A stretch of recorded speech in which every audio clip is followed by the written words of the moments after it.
Hey there, everybody. Welcome to Fresh Out the Box. We're going to go through the Hedgerow today with special guest Jonathan Rowe.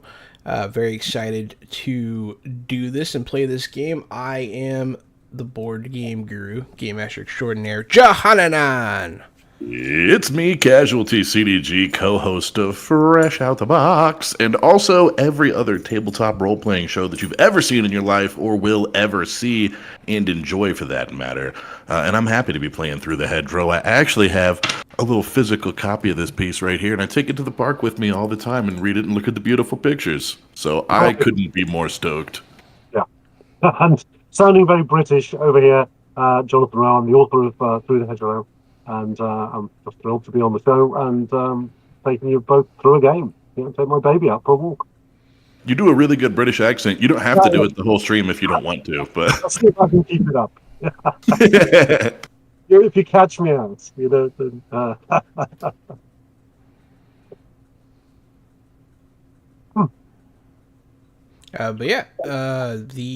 So Through the Hedgerow, anything you want to tell us about the game before we get started? Anything you want to tell the viewers? Sure, yeah.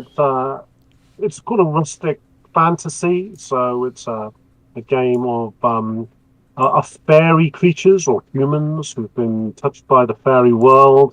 It's a time travel game, so you are sent through the centuries to these different periods in the past to battle against the forces of the dark. So I suppose it's a bit of an episodic game, really. You do a sort of self-contained stories that could build up into something like that. And this particular one is a scenario that I've published on Drive-Thru RPG called Tumbleguts and the Priory of Peril, and it makes use of some of the pre-generated characters in the rulebook. So it's all going to be happening back in the Dark Ages, in the era of King Alfred the Great, when Britain is being invaded by bloodthirsty Vikings. That's exciting. Good, yeah. And you two, shall we talk about your characters then? Oh yeah, we would love to talk about our characters. I picked one of the pre-gen characters. I think we both did. I went with Tumbleguts the Bugabur. Tumbleguts was a feared troll for centuries and slew many heroes in the dark years after the fall of Rome. He was eventually hunted down in the fens of Athelney? There we go, by King Alfred's Thanes, bound in cold iron chains and brought to the young king, who spoke to the monster in private. No one knows but passed between the Bugabur and Alfred, but Tumbleguts emerged from the audience repentant and resolved to serve the light with ferocity he once employed in the service of dark. There you go. Great fun for that character. You're playing somebody who was previously a monster and might still be kind of getting used to the whole kind of humanity being good situation. So an opportunity to some good misunderstandings there. And I am playing John Gamble, the heathen clerk from the Victorian age. John Gamble is a poacher who takes pheasants and deer from big estates to give to the poor tenants. His enemy in the Victorian age is Sanders Dalzale, the gamekeeper of a nearby estate. As heathen clerk of Lord Brock, he can pick any... Oh, that's other stuff. That's not my backstory. Yeah, that's the bit of your power. But Lord Brock is one of the heathen states of the countryside. He's a badger, really. Oh. I channel in his powers. You're a kind of martial character. Most heathen clerks tend to be peaceful types, but you can handle weapons, and you get some of the spell-like powers from Lord Brock as well. So in Dungeons and Dragons terminology, I think you're a cleric or a druid. Yeah. I get my powers from a badger. That's pretty cool. Yep, that's it. Badgers, we love them. Not everybody loves badgers, but they're cute. And the story's going to be taking place in what the game calls the Age of Swords, then the Age of King Arthur, when the land is being invaded by the Dark. The Vikings have been duped by the emissaries of the Dark. Their worship of a certain one-eyed raven god has been hijacked by the Raven Margrave, a figure of death and undeath. And he's using the Viking armies to spread his power over the land. So the light summons you both to deal with this. There's some threat is in the offing. And the way the story is going to go down, I'm going to start off really with Gary as Tumbleguts. The initial little bit of it kind of just involves you, and then John Gamble is going to arrive because he is traveling from another time. He'll have been summoned. We've got a couple of dice rolls we need to do just in the outset because the game slightly randomizes the state that you're in at the beginning of an adventure because the light summons you, you're kind of plucked out of your business and drawn into this thing, the hedgerow, this kind of wooded maze between the centuries. So, you don't always arrive with all of your equipment. You're not always kind of conduct an adventure ready. And so one thing we both need to do for both your characters is to roll to see how much resolve you've got. So on your character sheets, I think Tumblegut has got a resolve of a no, John Gamble's got a resolve of a D6 plus 3. So 6-sided die, add 3 to it. That's your resolve. But Tumblegut's is a D8 plus 4, so you're slightly more. Gotta love when you roll a 1 on that D8. Did ya? I rolled a 2 on my D6, so I got 5 resolve. We're off to a great start. Not minus battle. Don't worry, you will get opportunities to re-roll that score quite soon. In fact, in the storyline, but it means we proceed cautiously because we're not at our most potent. But just make a little note of that. So, Tumbleguts, you got a 1, so you've got 5, and we actually both got a 5. Funny enough. 5. Yeah, that's it. Yeah, well, 5 is enough to get some work done.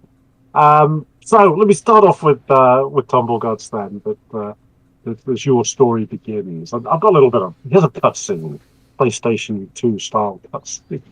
A little bit of narrative. When the monster that yourself entered the pavilion, the young king was studying a checker. He looked up at the looming troll, his youthful face lined with fatigue and care. "Welcome, faithful monster," King Alfred said with a tight smile. "I have need of you."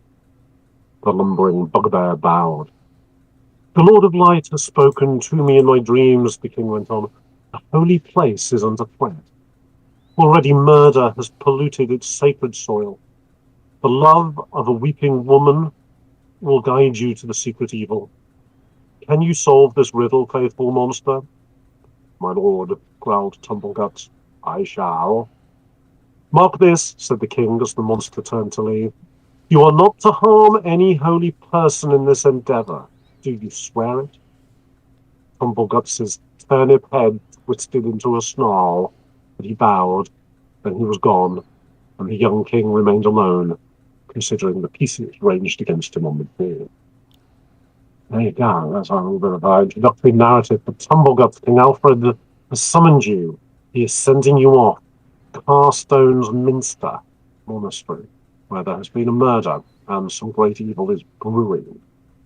You've got something called the conundrum, this kind of riddle about what's happening, and a weeping woman is key to it.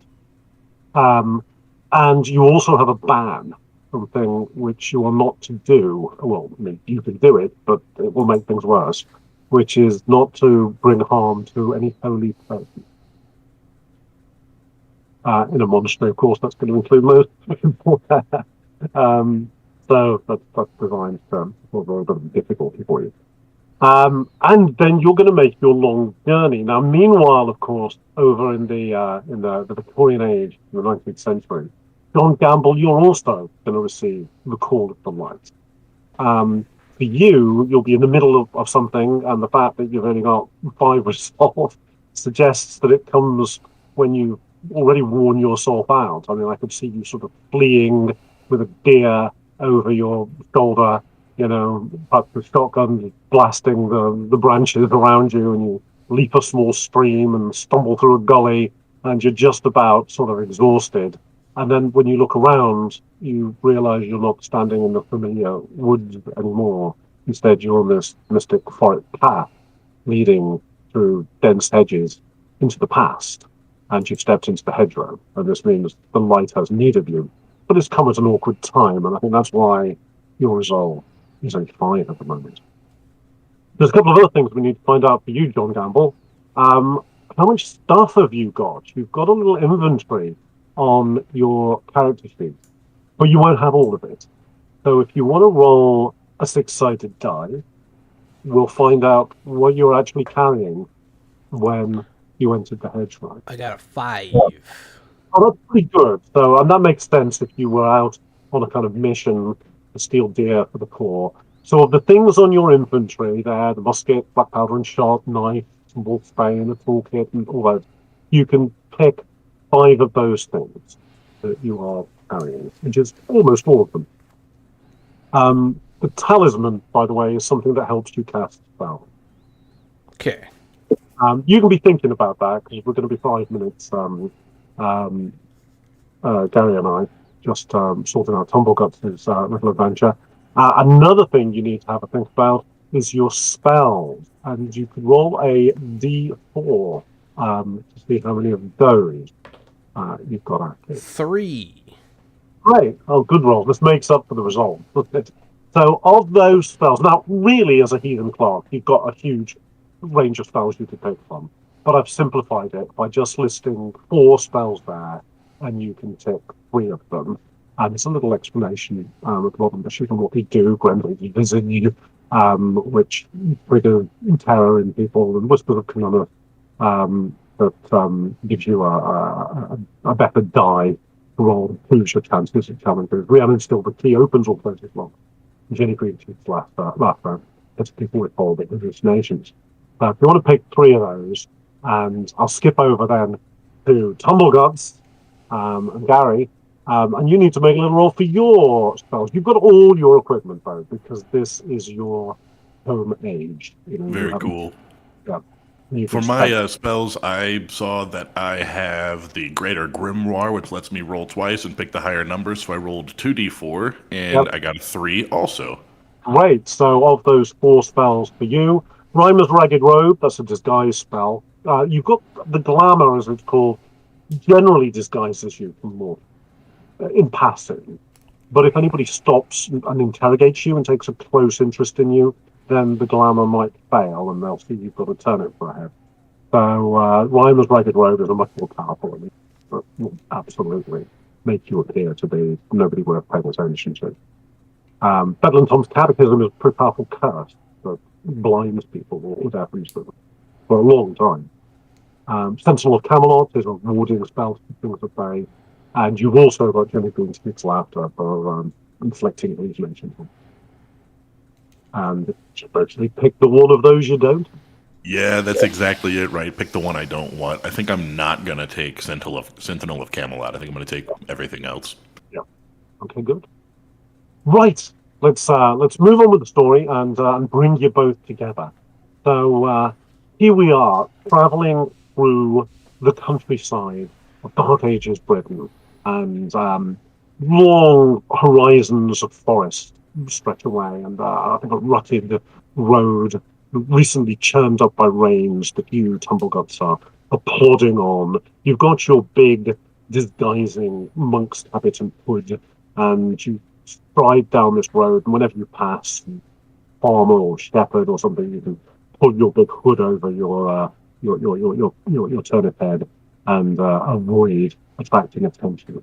And I think you are aware here that the dark is moving through the roots of the trees and the branches and whispering through the cries of the birds. There's a kind of malign intelligence in the air, but it's not attending to you.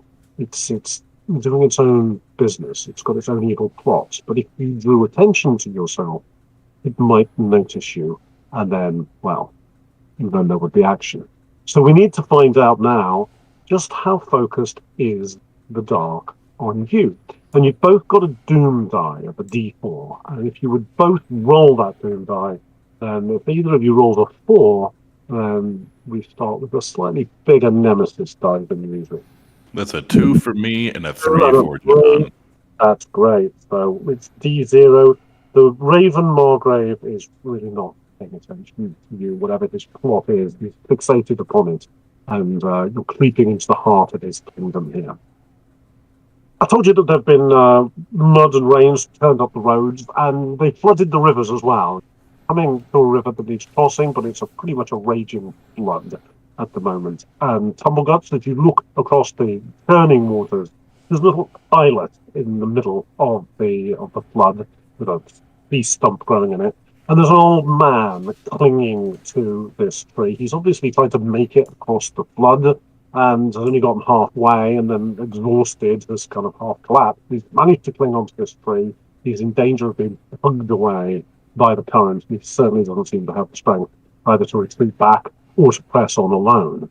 So here is one of those opportunities to do a thing, and for me to introduce the simplest of the game systems, which is where you get to do an outcome check. You can say, describe how you deal with it, and then we figure which of your dice you roll, and we work out whether that was successful or not.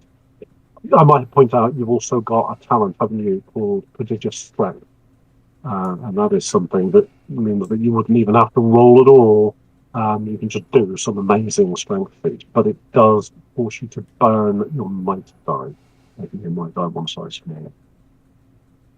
What do you think? I would like to sort of survey the scene, look around, and I don't really want to do this. I don't really want to go help him. And he's not particularly holy.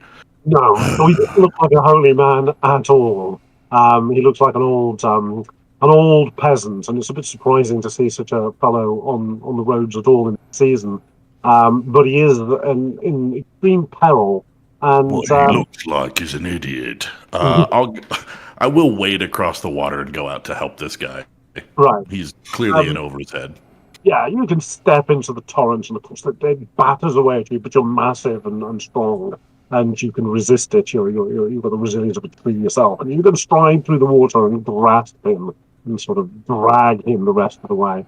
I think this is probably going to be using your might. Yeah, seems fair. And I think your might die is a D8, isn't it? Yeah. So you can roll your might to see how mighty you're feeling. Got myself a 5 on my might roll. That doesn't hurt at all.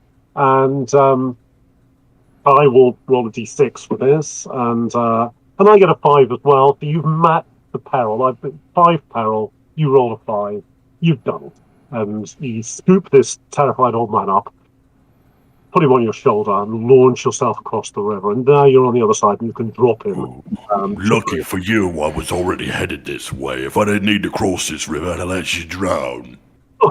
Oh, thank you, master. He jabbers and utters prayers to all the saints he can think of, and quite a few that you're pretty sure have been decanonized. And he grasps your feet and sobs into them. Yeah, keep your thanks for yourself. My prayers. Give your thanks to King Alfred. I'm only here because of him. King, as you start to stride away, he calls after, where are you bound? Of the king. Is it Carstone's Minster? For I'm bound there too. You see, and he comes trotting up behind you, still wheezing and spluttering and dripping water at him. Oh boy. Joy to me, yes. Just so happens that is where I'm bound. You're not a crying woman, are you? I've been called it many a time in my long life, but no. And in fact, Tumbleguts, if you sort of inspect him, you can see that sometimes mortals have fates that twist around them, and there's certainly that sort of twisting around this chap. You think that he's probably somebody who could put you under oath. He's got a fate that needs to be played out, and you can attach yourself to it if you wish to.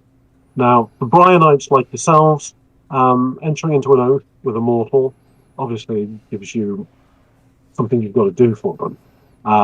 But you benefit from it, and you also get a reward should you succeed. So what do you think? Are you interested in this old man's fate? His name is Dad, by the way. Old Dad, they call me. They used to call me Young Dad, but well, the years passed. That makes sense. Uh, yeah, I think I would like to explore that, especially if his fate or what if it's taking him to where I'm already going. Then why not? Why not Yeah, assist the old man? out it all pours from him in a slightly confusing jumble of words. It feels good for him to upload to you to be able to talk about this. And as he shares his fate with you, of course, he has a sort of intuitive understanding that he's talking to a being who can do something about this. This is his problem. He's led an incredibly dissolute life. He's been wicked. He chased after women, and when he reached them and caught them, well, he did terrible things with them. And then he chased after their mothers and sisters. In fact, he spent almost his whole life. If he wasn't chasing after women, he was chasing after wine. And if he wasn't chasing after wine, well, he was pretty much sleeping. He barely done a stroke of work. But he did have a daughter called Genevieve. And now that I approach my final years, well, I start to worry, hell and all that. And I just want to see her one last time and say that I'm sorry. And she's at Well, the sure. monument. She It's sits never at the, too late to make things right. Only thing is if she wants to see you or not. well, that's something for you now, private range. Because the oath now descends upon you and the light bears witness to it. If you can arrange a reconciliation of Sister Genevieve and old Dan, and your oath is fulfilled. Until then, some nice things about being under oath. You've got a number of traits that kind of define you. What are they for you? Things like being defiant, being bloody but unbowed, being the scourge of evil. And they normally give you a D4 to roll in situations that are relevant. But now that you're under oath, it's a D6. D4s are not much of a dice roll, but a D6, that's a thing. So, and these trait dice are unlimited. You can just keep rolling. The other thing about being under oath is that your doom die, if you roll it, doesn't automatically increase. It only increases if you want it. I think that's starting characters. You probably want it to get your doom die a bit bigger, makes you more powerful, but managing your doom die becomes a thing as characters advance. Okay, Nightfall will bring you and your slightly irritating traveling companion, because he doesn't have a path around, to a site that you know of old. This place is called Hurler's Hall, and it's a burial mound. It's a barrow. It's a place of power, although it will be sleeping at the moment. It's marked in the distance. You can see the bulge of it on the horizon, and there's this one sort of stark blackthorn tree, a leafless tree, perches above the stone lintel of the barrow. This is a very good place to camp. You could press on through the night, being a fey creature, but you've got old Gad with you, and he's about collapsing with exhaustion. You'll notice something though. This is where you're supposed to meet up with John Gamble. And John Gamble, this is where you're going to emerge from the hedgerow. But that tree on top of the barrow is filled with menacing black shapes, ravens, lobsters. You hear their harsh chatter as you draw near, and you'll perhaps hesitate in the shadow of a tree and watch them fluttering to and fro and squabbling with each other in the upper branches. These ravens are a malignity. It's through them that the raven mulvae communicate. You really don't want them about. Driving them away, slaughtering them, avoiding them would be very good. And John Gamble, you're going to be emerging around about now from the hedgerow. As you've travelled the hedgerow, you have seen on your way visions of a weeping woman, and you know that she's going to be leading you to the secret evil, and you have understood the ban on farming holy things. You're in the same state of knowledge as Tumbleguts about this. The hedgerow part, and you will be emerging out from underneath the barrow. That's how you'll enter this world. But you'll hear the ravens croaking directly above you. You know that stepping out in plain view will draw their attention. So here we've got the challenge, the other sort of rule set, which isn't just a single die, but it's a little bit more complicated. You get to tell me what you're doing, and in a way, there's no limits to this. You're driving the drama here, and Okay. you describe what happened, and then we turn that into a couple of dice rolls. Okay. I'll emerge from the hedgerow, notice the ravens, Yep. and hope that Tumbleguts is nearby. I hope that bugbear's around. I better go find him without drawing too much attention, and I'll try to sneak Yeah. and avoid the raven notice Yeah. to find my companion I've been teamed up with by the light. So good, Tumbleguts. You will see John Gamble emerging from the barrow, cautiously edging his way round this kind of looming headland. And what are you doing is to get away from the ravens? How are you contributing towards the story here? I'm gonna turn and look at old dad, and then look over at John.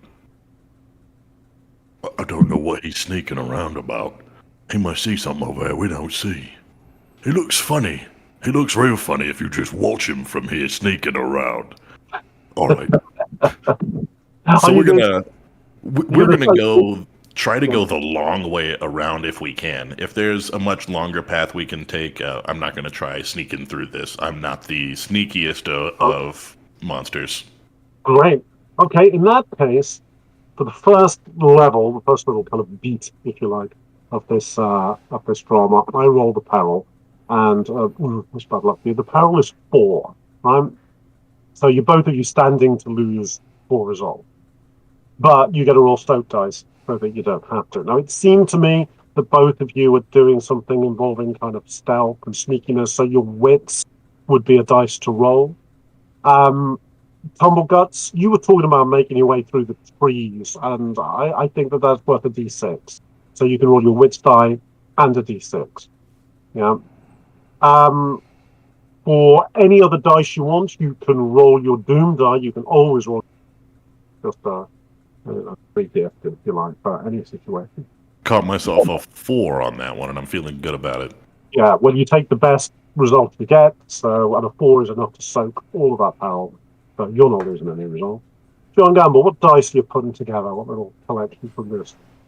Yeah, wits is pretty decent for me. It's D6. Yeah, wits is a d6, and you've got Hunter's Frith as a trait when tracking or hunting in the woods. And I think that's we've established this as a wooded area, so that will give you a d4. Okay.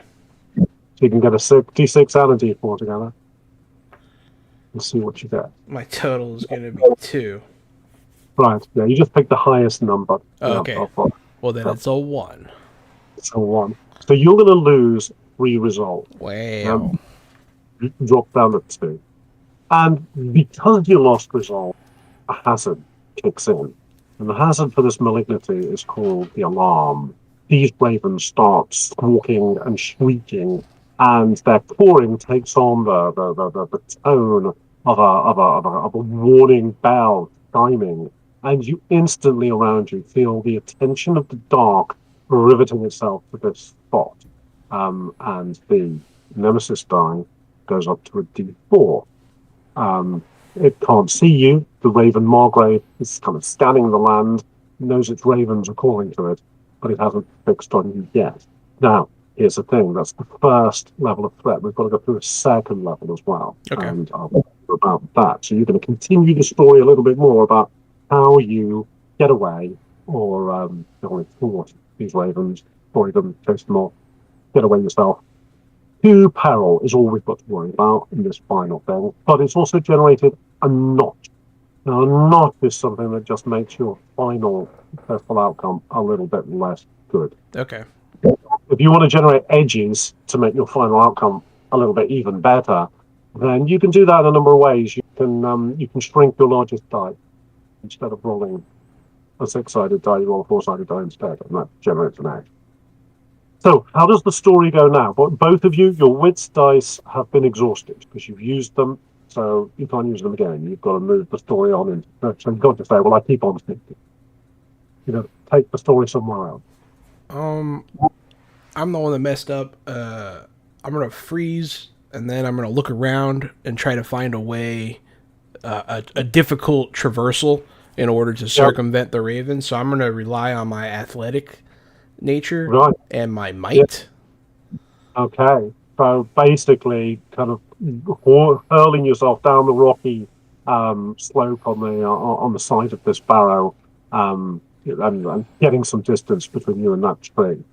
Great. You can roll your might for that, and you can also roll a d4 for your athletic as well. 3 is my highest. Okay. Well, 3 is all you need, so there's only 2 power. So you're out of there. Over to Tumblegut. So in a sense, you're not involved in the drama here, but anything you describe yourself doing, you can roll the dice, and you can maybe generate an edge, and it'll determine like the role you've got. Are you, if you're calling for him over here, and trying to get him to come to you, I guess that would be rolling your charm. If you are cursing the ravens and uttering some imprecation to drive them back to their foul master, then I actually wanted to see if I could use my virtue, and once I hear the raven start squawking and see where it's going to, sort of run his direction to help. Stop taking my long way around and sort of meet him off at the pass. For the heroics to save my friend. Right. I know John Gamble's out there. You're bounding down there, and you can pretty much sort of scoop him up as he's struggling on this kind of rocky scree. And just before you roll and tell me, you've got a D8 for your might as well. You can throw that in there as well. You want to strength it to a D6. Because if you do, you generate... Yeah. I would actually love to do that. Yeah, that's right. You said like a shrink thing. Yep. And I rolled a 6 on that. So I shrink my strength dice from a D8 to a 6, rolled a 6. Right, so you don't lose any result either.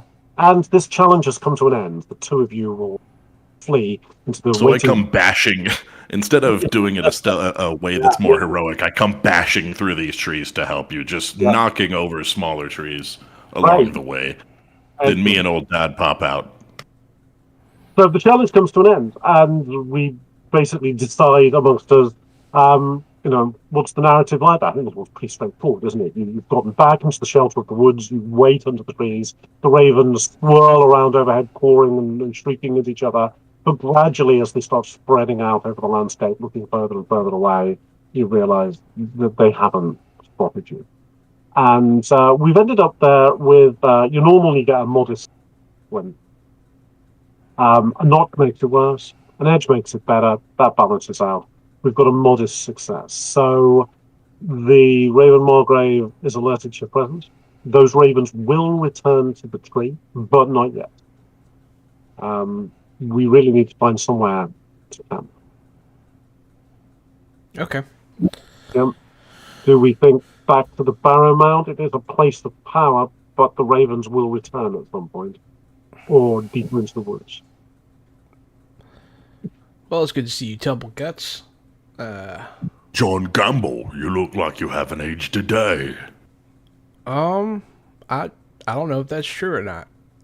I don't know what time we're meeting in our timelines, so maybe I have, maybe I haven't. You're not born yet. That's true. Well, what do you think going deeper into the woods? It is sort of my domain. Sure, if you think we can make it happen. I gotta tell you, earlier I seen something evil in the roots. It won't looking for us, but it's out here. Something pulsing in these woods. The darkness is aware of our presence and what we're trying to do. We best tread lightly. Wonderful. Tread lightly is my middle name. Wonderful. Right, cutscene, small little crackling fire. Old Dad under his ragged cloak, shivering and his teeth chattering in the night, but getting some sleep. Tumbleguts, sleepless, he doesn't need it, sitting up, studying the starry heavens. And John Gamble, catching up with his old friend and listening to the sound that the forest makes. the news about what the dark is up to. I will Here's another. doff my cloak and give it to the old man. Oh, nice touch. Nice touch. Here's the thing. We could take a little interlude, right? And the night passes. Gamble sleeps. Tumbleguts meditates on the spaces between the stars. And that way you would get to do a couple of things. You could re-roll your resolve and take the better score, for example. Or you could search some forest herbs. Or in Tumbleguts' case, you could do both of those things since you're native to this age, so you get to do two things during an interlude. But if you do, then the dark will advance again to a d6 nemesis die. You don't have to take an interlude, you can just say, we get a very light sleep, we stay vigilant, and we don't avail of ourselves of the benefits of playing out the downtime, if you like. I What do you think think?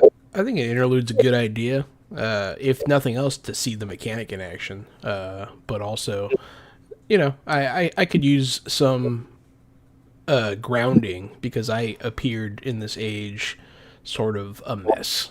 So Yeah. Okay.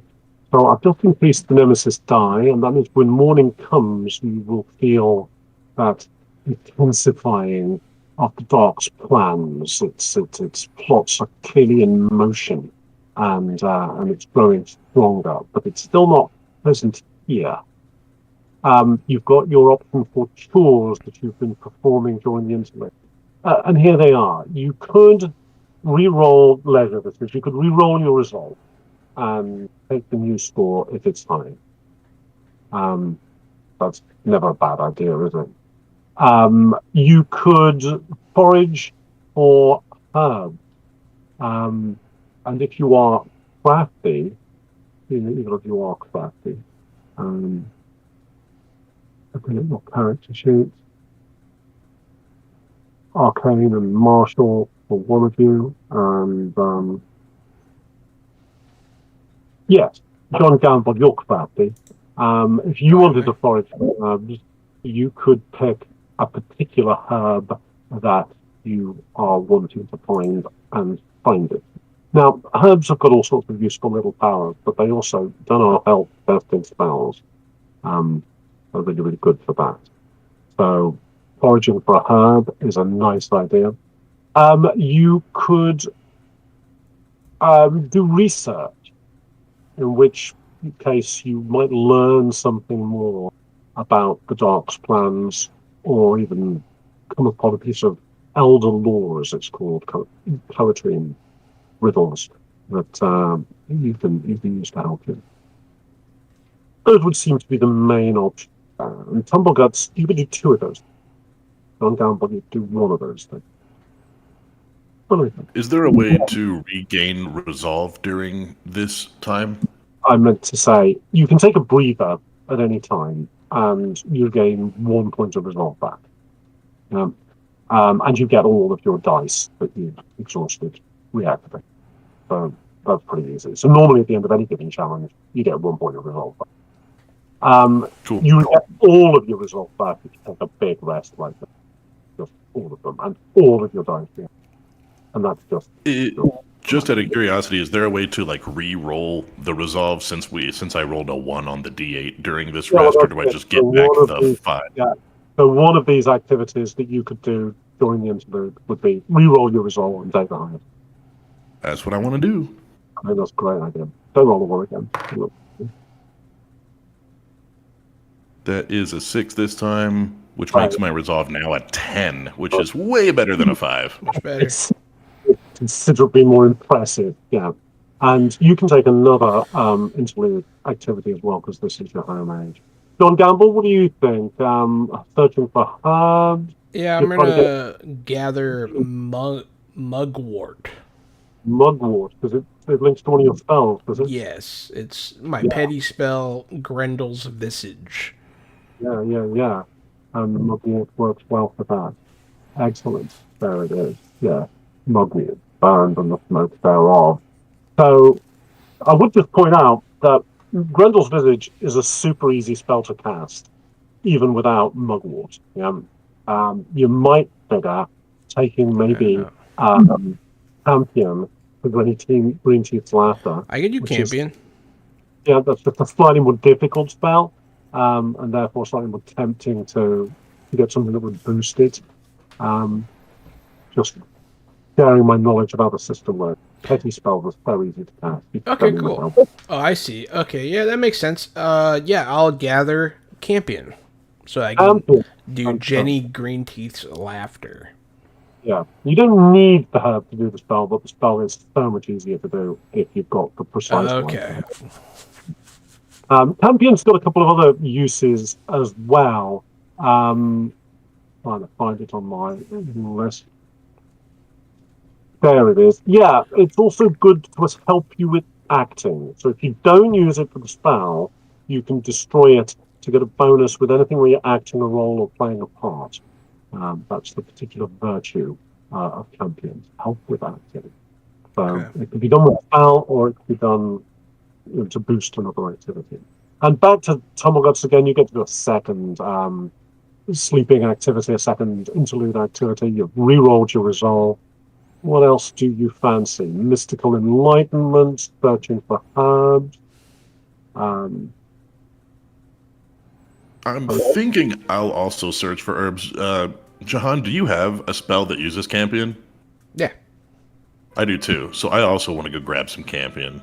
Yeah, well, narratively, I'll go with you. As Tumbleguts, you're not crafty, yeah, and he could look for the exact herb that he wanted. It's crafty, but you unfortunately just have to take the herbs that you can find. So very cool. I'm going to ask you to roll for me a 20-sided die, and we'll see what you end up finding.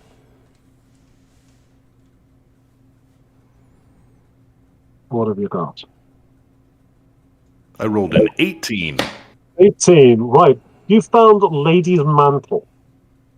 Lady's Mantle is a herb that is pretty good for escaping. Okay. Now, a word about herbs. Mortals, like John, if he wants to cast a spell, he's got to destroy a herb to do it.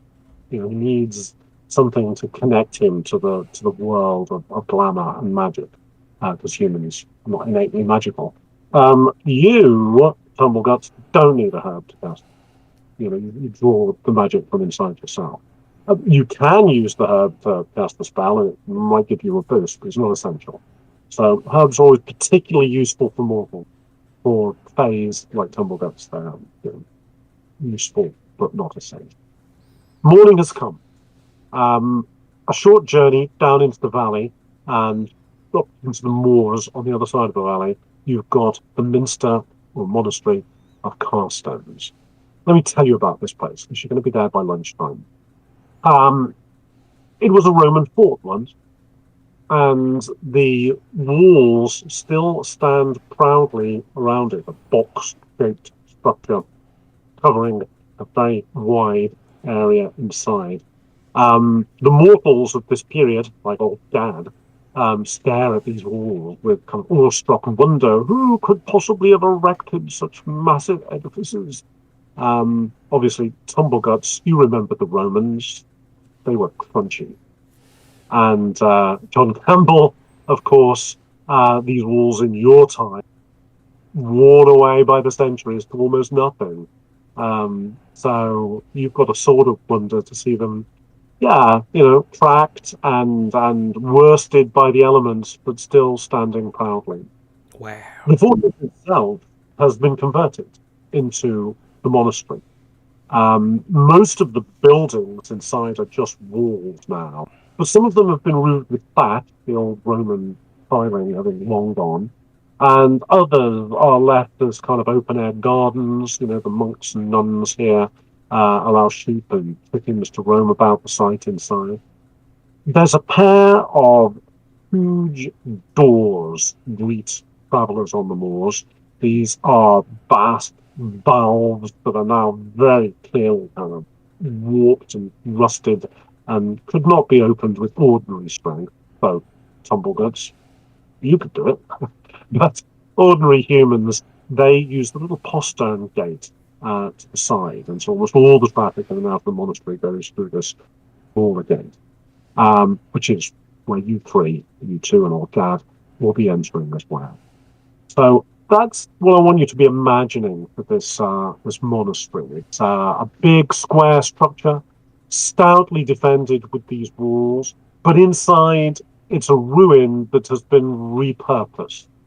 Um, some of these buildings, then in the center, the old guardhouse has had a wooden roof put on it. That's now a church, the Church of St. Wilgith, and various other little areas have had thatched roofs put over them, and they've become an infirmary and a rectory and other little cells for the monks, for monks and nuns here, worshipping together. And other areas of the site have just been given over to vegetables and raising of livestock. And you'll be admitted there by a shaven-headed monk who will inquire very briefly about your purposes. But Tumbleguts, you've been dressed in monk's robes by King Alfred. You appear to be a monk, and you'll be taken as such, unless you draw attention to yourself by your odd behaviour. John Gamble, the glamour will certainly make you appear to be an ordinary person of this period, so they won't notice your 19th century costume. But you will probably need to give some sort of reason for visiting the monastery. What are you going to tell them? I'm here to pay my respects to the Lord. Well, very, very convincing. I do say it kind of mockingly, but... Okay. So, inside, we've got quite a little cast of NPCs for you to meet, but I'm going to handle this with another one of these challenges. So, you've got all your resolve back, you've got all your dice activated again. Let's think about this challenge, which is meeting the residents of the Minster and kind of finding out what they know.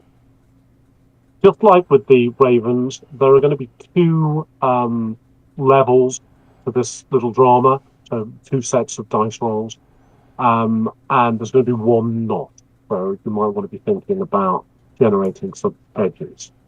I'll introduce you to the cast, and you can then tell me a little bit about who you're going to be interacting with and what you would like to have happen, and then we'll make dice rolls based on them. So, we've got the Church of St. Wilgith in the centre, and the abbot can be found there, Abbot Rumbold, the abbot. He is a withered old hypochondriac, probably dying, but he's certainly making the most of it. He very rarely leaves the church. The monks and nuns are all quite devoted to him, but he's probably a bit of an old emotional tyrant over the place, anyway. Most things are run instead by the prior Pilgrim. And he is a hard sergeant major type. Chisel features, gimlet eye, not a man to be made a fool of, and imposes discipline on the place. You've also got the prioress, who's responsible for the nuns here. Her name is Ingletrude. And she's rather like a space hopper, all bellowing voice and red-faced, an immensely stubborn and willful woman. Can't stand seeing anybody not being busy. And her assistant is Sister Jenna Favor, rigid, stiff-backed, rather intolerant and thin-lipped, always on the lookout for sin and the devil's work. So those four are the ones you can't avoid having some sort of dealings with. The abbot, old and ill, inside the church, but in charge. His lieutenant, his adjutant, the prior, hard man, taskmaster, disciplinarian. The shouty prioress, who hates seeing people being lazy, and Sister Jennifer, who just hates evil. Now, what do you think occurs? You've got a lot of freedom here, so you can sort of tell me what things that might go down. Who are you likely to meet and how does it work out with them? Who are Um, you? I usually like to take the pulse of the bottom rungs of locations. So, see how they're treated, how they're doing, what's going Yeah, on with the poor and the hungry. yeah. Um, The refectory, I think, is where the food is served, and amongst anonymous eat at separate tables, but they eat together, and you get a sense of the whole community there. Yeah, yeah, sure. yeah, great. Now this will put you under the stern eye of Sister Genevieve, who will stare at you in a hard way and have some very astute questions about what you're doing here. She's the sort of person who causes the back of your neck to itch whenever her eyes fall upon you. So you can just have a little think about how you're likely to treat her. Oh God, where are you likely to be going? Are you into the root infirmary as well? Oh, there's one thing we need to completely forgot, because of course you've got your amazing appetite, haven't you, as a troll? And we need to find out how many of your appetites are in effect at the moment. So you've got 4 of them. You want to roll me, please, Gary, a d4 to see how many of your appetites will be applied. Oh, very good. I rolled a 4, so give it to Okay, me. so, yeah. So your appetites are for consuming things that are undead. Let's hope we get a chance to do. Consuming things that are blessed. Holy water, Oh anything yeah, that's as soon as we walk in here, that's the first thing I do before we go anywhere. Is I just pick up the bowl of holy water and start chugging it. okay, so that's going to take you to the church, right? And the other things are eating an enemy and eating somebody or eating part of somebody who consents to being eaten or having part of them eaten. That can be a challenging one. Um, the benefit for you, and so each of those appetites can be satisfied once during the story. So, and if you do satisfy an appetite, um, effectively, it gives you a respite to get all your resolve back and activate all your dice again. And that's a free respite that won't cause the darkness to advance.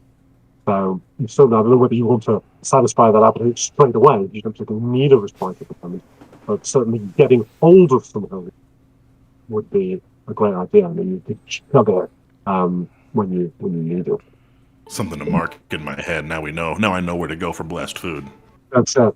So that's the first sort of dramatic beat you've given me, and let's find out how the peril works, and then I'll give my take on it all. So you're going to be each of you rolling. Let's think. Gamble. It seems to me that that's probably charm if you are mingling with the lower orders. You think you could roll your wits as well, but remember, dice that you roll get exhausted, and you can't use them in the next beat of this challenge. So you can tell me whether you want to use. I mean, throw all your dice at it, but you might want to save some for later. You can always roll your doom die as well. It's a d4. Tumbleguts going in there and taking some of the holy water. Wits seems appropriate. Doom die could be used as well. Um, yeah, both of those things seem to be pretty appropriate things. Tumbleguts, I would also. you've got your There's knapsack, so you could always say, "I'm stashing it in my knapsack," and that would be worth a d6. There is also the sort of the head nun who wants everybody to be busy working or Yeah, helping. yeah, So I wouldn't mind using my might to help them clean out some of the pews, to move a few pews at once and see if I can be of use while John Gamble's talking to the other one. okay, so let's postpone the trip for the holy water then, and get you busy impressing the prioress. And yeah, you've got they're always repurposing the Roman kind of paving stones need to be prized up and carried off and smashed to bits to make room for vegetable plots. And there'll be a whole bunch of monks there with kind of levers trying to prize up these things, and they've been working on this for hours. We're all sweaty and exhausted. You can waddle over and sink your claws into the ground and wrench up a great paving stone. So you're rolling your might, and And I'm actually going to shrink my die size also. good idea. What you got? 3. 3. And John Gamble, what are you rolling then? Your charm, is it? Yeah, I suppose I have to rely on my charm for this. You win. It's how you sort of said that you were mingling with the common folk and talking to them. Yeah. That sounds like charm. Yeah, charm sounds good. I'll also roll my doom dice because my charm sucks. Yeah. So. Roll them both. Got a 4 and a 3. So 4 it is. 4 it is. The 4 was on your charm, was it? Yeah. Yeah. So you fall into very happy conversation with all the monks who've been able to get to lunch early because of the sterling work your friend is doing out there, moving heavy objects. And they're all in great form. And because of this, a lot more chatters going on around the table until eventually Genevieve manages to sort of burrow her eyeballs into the backs of their heads and bring them all to sort of silence by reading sternly from the Bible. But you'll pick up quite a bit of information from chatter that she eventually silences everybody. The peril I rolled is 1, so both of you have lost no resolve and you haven't triggered a hazard, and you've generated 1 edge against 1 not. So we're going to the second level of this drama now.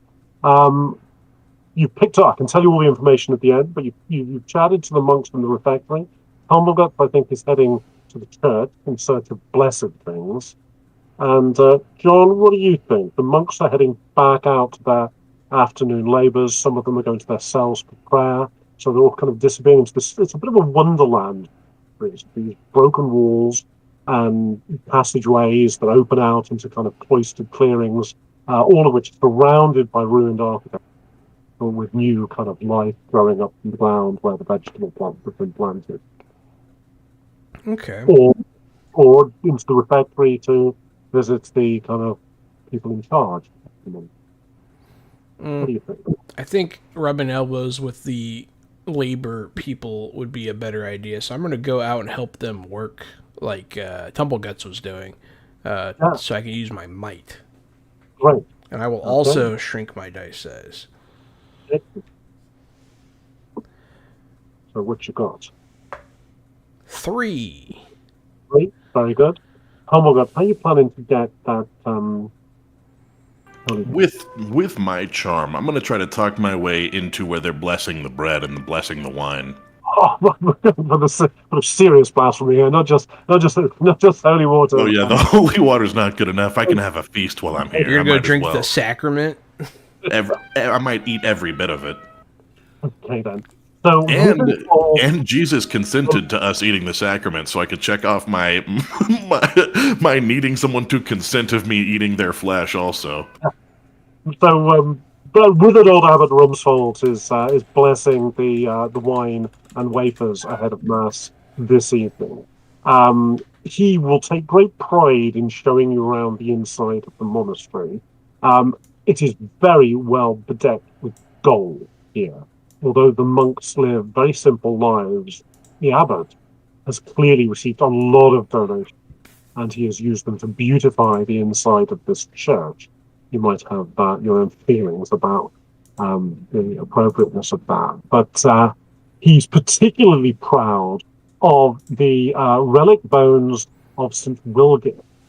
And these are inscribed with runes that say, on Earthen Swin on Hipponum, on earth as it is in heaven. This is the elder law of one. And if you could just get a look at those bones, you could sort of absorb that ancient wisdom from that fragment of prayer, and it would be quite empowering. What do you think? That you're using charm, you keep the old abbot talking, and get a close look at those bones, and maybe snaffle wine or wafers. Oh man, I really do want that wine and wafers. It's really calling my name. But knowing that the bone is in there, I can also eat the bone. I do have a craving for dead things. So let me go get a look at the bone and decide if I want to eat this or not. Yeah. Let's have a roll then of your 5 charm. Big 5. Big 5. Did you say you were shrinking it? No, that was my D6 on my charm. Right then. Okay, so that's out the way. Good. 2 peril. So I don't believe any of you are losing any resolve from that either, which is good. It means you passed entirely unnoticed. And we have generated a modest success. Again, we took 1 notch, got 1 edge. Here's the sort of outcome. This is the chatter in the refectory, John Gamble. You learned that Sister Recola was found dead nearly a week ago. He'd been strangled. Oh, yeah. Obviously, the whole monastery was still really talking about nothing else. She was buried in the graveyard, which is somewhere they gesture into the ruined area of the monastery with that way. From the abbot, Tumblegaunt, you will learn as he prattles away that this terrible business of the murder of Sister Rickler, Dunstan, one of the novices training to become a former, is clearly guilty. He's been imprisoned in the cellars until the king was caught, comes around these parts to judge him. Okay. Okay. So we've got a murder victim and a grave, and we've got the person Dathan is responsible. They've converted one of the cellars underground into a cell for him. And this puts us in mid-afternoon now. Yeah. I don't know, I'm pretty obsessed with Crime and Punishment, so I'd probably go talk to the guy in the cell. Yeah. Tumblegut, you've managed to walk out of there with, what were you wanting? The wine, the wafer, or the relic? Let me take the relic. It does look pretty tasty after all. Good. Well, I don't know what the abbot's going to do when he notices his dad's gone missing, but it should be a while before he goes polishing it again. You can read that little inscription on the side, and you acquire what's called Law of Wands. It's named after the tarot, so it's just cups and wands and pentacles and so on. And the Law of Wands is always protected. Yeah. Supernatural creatures trade Elder Law, so if you encounter some supernatural being, you can often sort of say to it, I could tell you a piece of Elder Law in exchange for it, and it's their currency. You can also use Elder Law to boost spells, but whenever you use it like a spell, it sort of fades from your mind. You remember the words, but not the powerful mystical significance of it. So until then, it's locked in your noggin. Right, so John, you were thinking of investigating the cells. Yeah. Is that something you're both wanting to do together, or do we wish to separate on this one and do 2 separate challenges? Yeah, we can meet back up around now if you're okay with that. Yeah. Sounds good to me. Okay, let's do with John first of all. The monks that you've been working with in the early afternoon will point out there's quite a few entrances to the cellars, because of course it's all Roman sewers and grain silos and stuff down there. They'll tell you pretty truly that nobody really knows how extensive they are, except for Brother Osmar. Brother Osmar is in charge of the solarium, making sure the goods are stored down there and the meat is treated and rats are kept to a minimum. In fact, he seems to spend quite a lot of time down there. So lots of entrances and exits to the cellars, but they'll certainly point out one flight of steps that goes down to a stone silo where they keep the grain in big sacks. And from there, quite a few passageways goes off to a kind of water cellar where there's a little reservoir, and the wine cellar with all the big barrels in it, and places beyond. If you want to start exploring, presumably you take a breather. Yeah. And by taking a breather, you get all your dice back that you've been using. Okay. Yep. So, tell me a little story then, John Gamble, of exploring the cellars under the monastery and how you find your way about.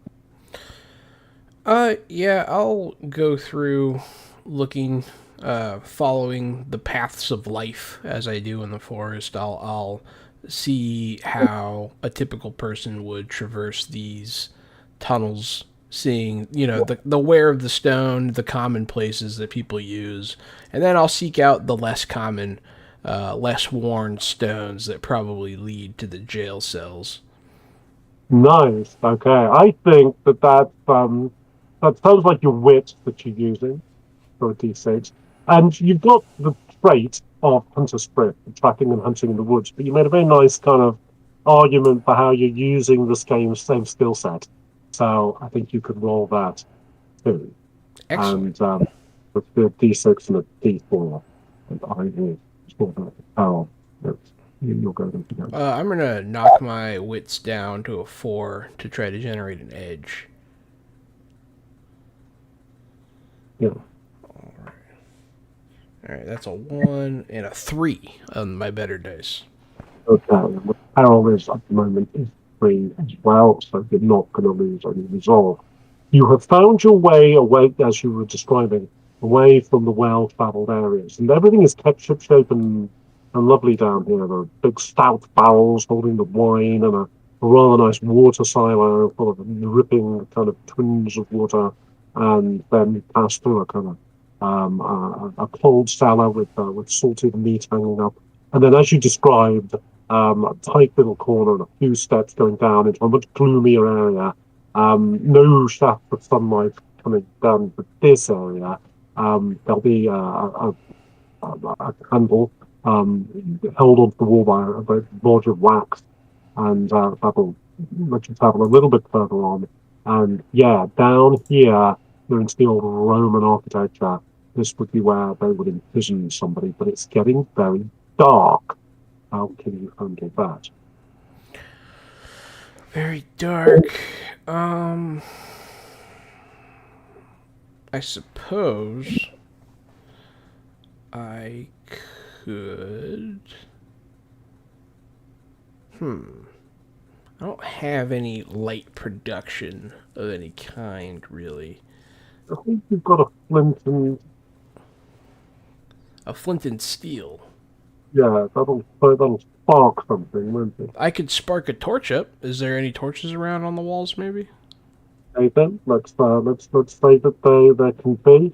So that's going to be a D6. That'll give you for the peril soaking, and you can't roll your wits again because that's been exhausted now. But you do have the torch that you've just acquired and lit with your flint and tinder. So happy with that? Want to throw your doom die in as well? Okay. You tell me. Yeah. Want to shrink the D6 to a D4? Yeah. Go ahead. I'm gonna try and get another edge. Got a 2 and a 4. Okay. The 4 is off your doom die, right? It is. It is. Okay, you've just rolled the highest number on your doom die. That means your doom die increases. D6. That's a permanent change, which is great. I mean, because it's better, right? It can only happen once a scenario. So if you roll a 6 on the D6, it won't increase again. Increasing your doom die is definitely a way of becoming more powerful, but ultimately it's a way of retiring your character. So it comes a point when you want to kind of control that kind of escalation. But yeah, your destiny's kicking in, and you have found the cells, and you've achieved a minor success, better than a modest success. Let me tell you that. Oh no, sorry, we've got one more challenge level to do. It's still. Okay. I haven't done anything yet. I'd love to contribute. Were you going down with him? I thought you were. Yeah. Oh yeah. We reconvened. We did a rest, and we're going to talk to this guy together. Yeah. Okay, then. In that case, we need to. Sorry, I thought you were doing two completely different things there. So we need to. You can give me a description for the next level. Now that he's gotten us all the way here, I would love to just rip a door off the hinges to the final room. Okay. Cool. You got us here, and instead of picking a lock, let me just rip this thing down. I'll do a strength check, clearly. My might, and I'm going to reduce my D8 to a D6, get us another advantage here. Yep. We need to Carol, so. And I rolled a 5. Right. So we got 1, 2, 3 edges there, and against 2 notches. So we have got a superior sort of result. And here's what we have found. In the door you've ripped away, towering in the corner, is a monk in extremely foul-looking robes. This can only be Dunstan. Um, and he will jabber rather wildly to you. Um, I mean, he initially thinks that you've come to execute him. He's been left here in the darkness for several days. What has he got to tell you? Yeah, he was once a rather good-looking and carefree sort of character. His imprisonment has taken that away from him. Um, but he seems to be more terrified of what else is down here in the darkness with you. He says that he's heard them, their bare feet slapping on the stone steps. He's heard their flesh. He's heard their flesh rotting, and they don't breathe. Oh, I do like rotting flesh quite a lot. This might be worth investigating. I'm quite hungry after all. Well, Dunstan has fallen to prayers again, and Don Gamble, you'll hear his prayer, and it passes into your mind. This is the law of pentacles. You add that just to your constitution. Now, both of you have a piece of the law. And yeah, you can hear the slapping feet that he described. They further down that staircase, deeper into the bowels. There is something moving about down. Well, servants of the dark move in the darkness. Let's go and root them out. Oh, my mouth is watering already. I suppose we'll head down there. Your torchlight reveals a chamber underneath the cell where Dunstan. Dunstan hasn't left his cell. He's sort of curled up into a fetal position. He's terrified to wander off into his darkness. There are half a dozen creatures down there, standing in the shadows, silently and breathlessly. But occasionally one will move, bare feet flapping on the stones. All of them stare sightlessly at the walls or the ceiling. Many of their bodies are in odd attitudes of attentiveness, like head cocked to one side. All of them have jaws hanging slackly loose. 2 of them are clearly monks of the monastery, with the bruising around their necks and throats, suggesting that they've been strangled, but they're still standing, and every now and again their heads move and the bones in their necks break as they do that. The other 4 are far fouler looking creatures, more bone than flesh, and a lot of grave dirt clinging to them. All of them are standing, as I said, attentively in the darkness below. These things would be what are called liches. 6 of them is a bit of a proposition. Maybe we should. They're in a cell. Well, it seems to be a big barrel arch chamber that was perhaps once a sort of stables or something. But it's lightless now, and they're just sort of standing around it. There's obviously some sort of holding area for them. You all take a breather and reactivate the dice that you used on the challenge together, and you have a bit of a decision about what can do. If we decide to fight them, I can't fight those ones in robes. They're holy folk. I'll get in trouble. I don't know if they count anymore. I don't want to find out the hard way. Fair enough. I'll handle the monks. You handle the liches. Works for me. This is the first time that I reach into my backpack and produce a mace. A Yeah. really well-made medieval mace, studded with like black studs, just silver mace, just looks way out of place. I'm suddenly holding what appears to be a heroic weapon that I usually just keep stashed away until it's bashing time. Yeah. And do you know what? For that little piece of scripture, normally your mace would be worth a D10 for soaking peril. But when you use it after that description, it can be worth a D12. You thought that Heck from yeah. Thank you, thank you. Hell yeah. I'll pull out my modern Victorian musket. Yeah. In fact, your musket won't be that modern. As Bryanites, you're kind of forbidden to use technology. It's called the Law Okay. of Flint and Flame. So what you'll be using will be a rather antique musket, like your father's musket, which has actually got an open black powder bowl on So I it. actually love the law of Flint and Flame. It's pretty prevalent here in the storyline. Could you just give the audience a quick description of what the law of Flint and Flame is and how that sort of balances the story? Yeah, because you're time travelers and you can come from the Victorian age or even from the 1940s, you could get the odd arrangement where Brian and I brought back with a hand grenade. And I didn't want the game to become something people in past ages get demolished by the weaponry of the Second World War.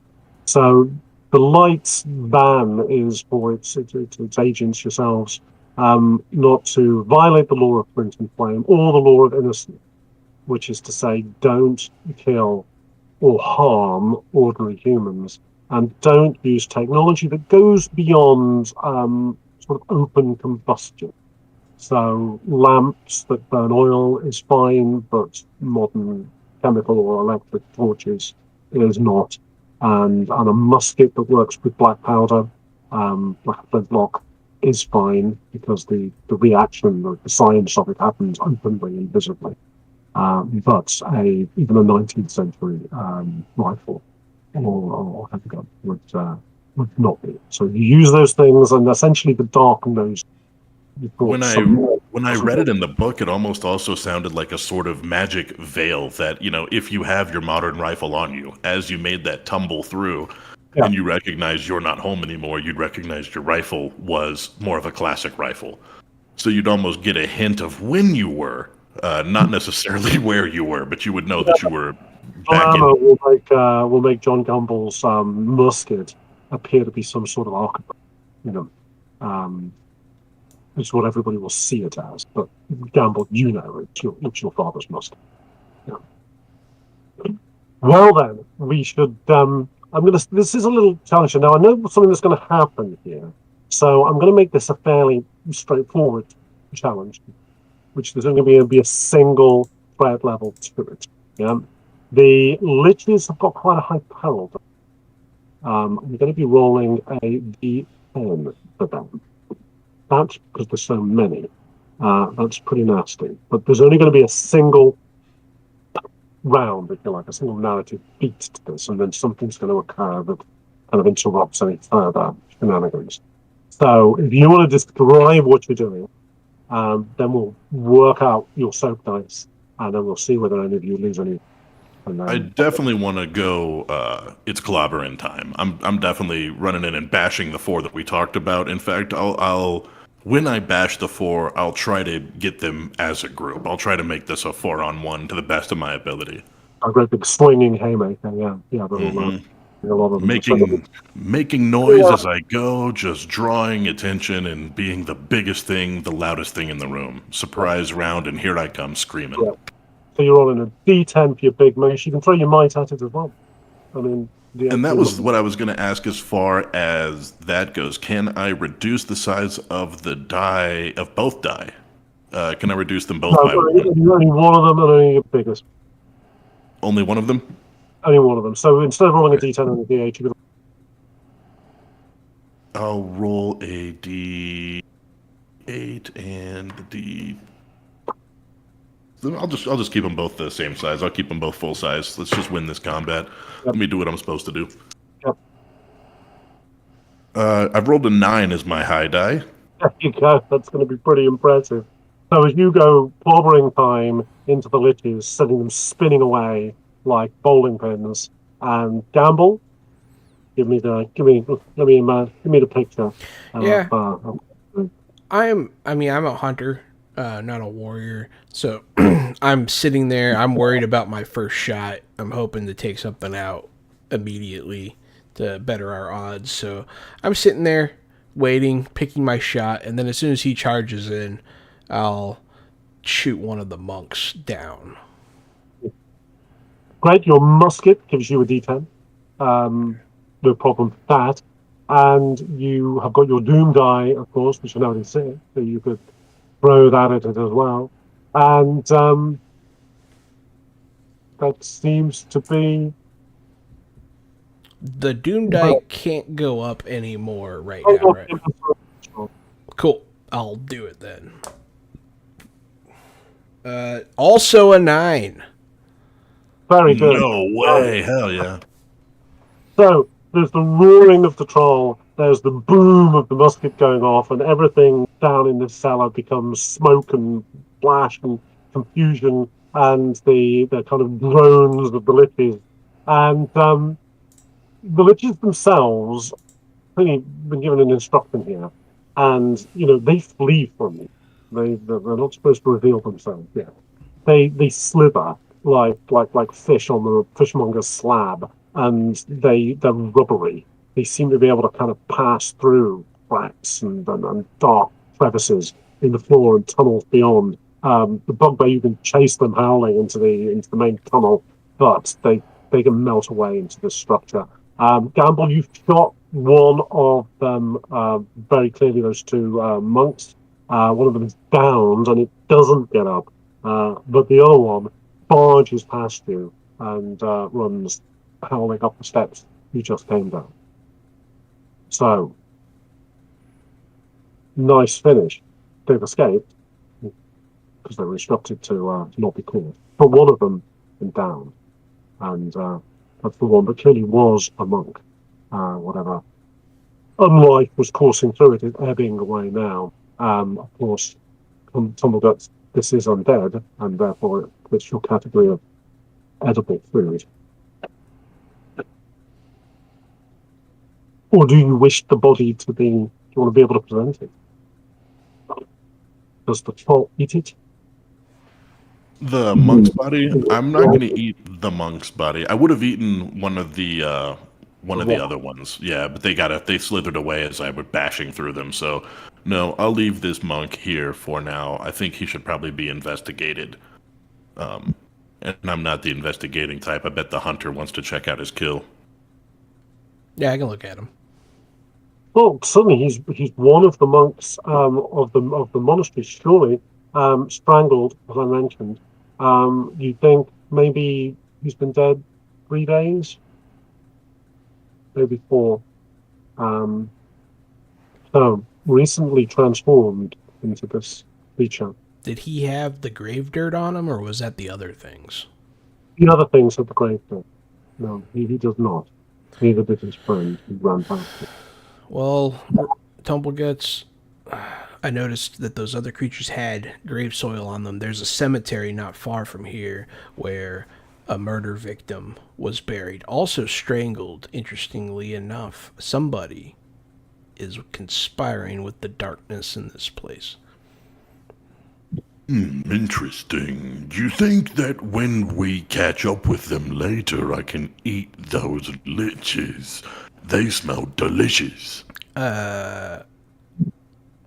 You can do that. I don't want to watch that, though. That's Do you gross. think that's why they call them liches? Because they're delicious. Delicious? Yeah. That's a possibility, Tumbleguts. I never thought about I'm going to make that canon, frankly. I've got the because they're delicious. excellent. So here's 2 things: one good, one bad. We'll be able to carry out the body of the animated, now de-animated monk, and it'll be identified by many of the concerned and shocked nuns gathering up above. a brother gambling who went missing several days ago, and it was assumed, well, Prior Pilgrim told everybody that he'd simply run away, that the monastic life was too arduous, and he'd fled off with the sex pots and brothels of Winchester. And but what he was here all along in the cellars, dead. Shocking consternation. The other thing that the less happy news is that as you were passing back up the staircase to collect the prisoner, Dunstan, he wasn't in the cell. So he has disappeared. Would this be an appropriate halfway point? Yeah, absolutely. Yeah. Yeah. Pause things and digest. Then we'll resume with the cemetery, nightfall, and all the events leading up to the climax of this adventure. Absolutely. I'm having a great time too. This is really fun. Thanks everyone for Yeah. watching. We will return shortly.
Hey, welcome back to Through the Hedgerow from Osprey Games. I am still Johannanon, and I'm still playing John Gamble.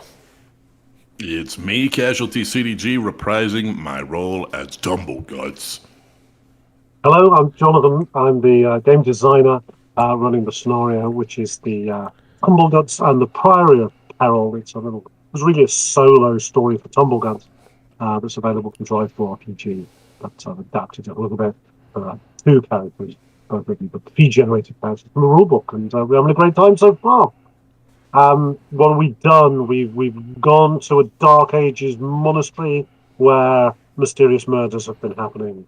We've found undead liches being stored in the cellar, and a prisoner has disappeared. And we're looking for a weeping woman, but no sign of her yet. And we're under a ban not to cause harm to holy folk. Tumbleguts has stolen some holy relic and placed himself under an oath to bring a wayward old man and his rather self-righteous daughter back together. We were saying we should, just before we get into the story, we should talk about the Doom die. That's right.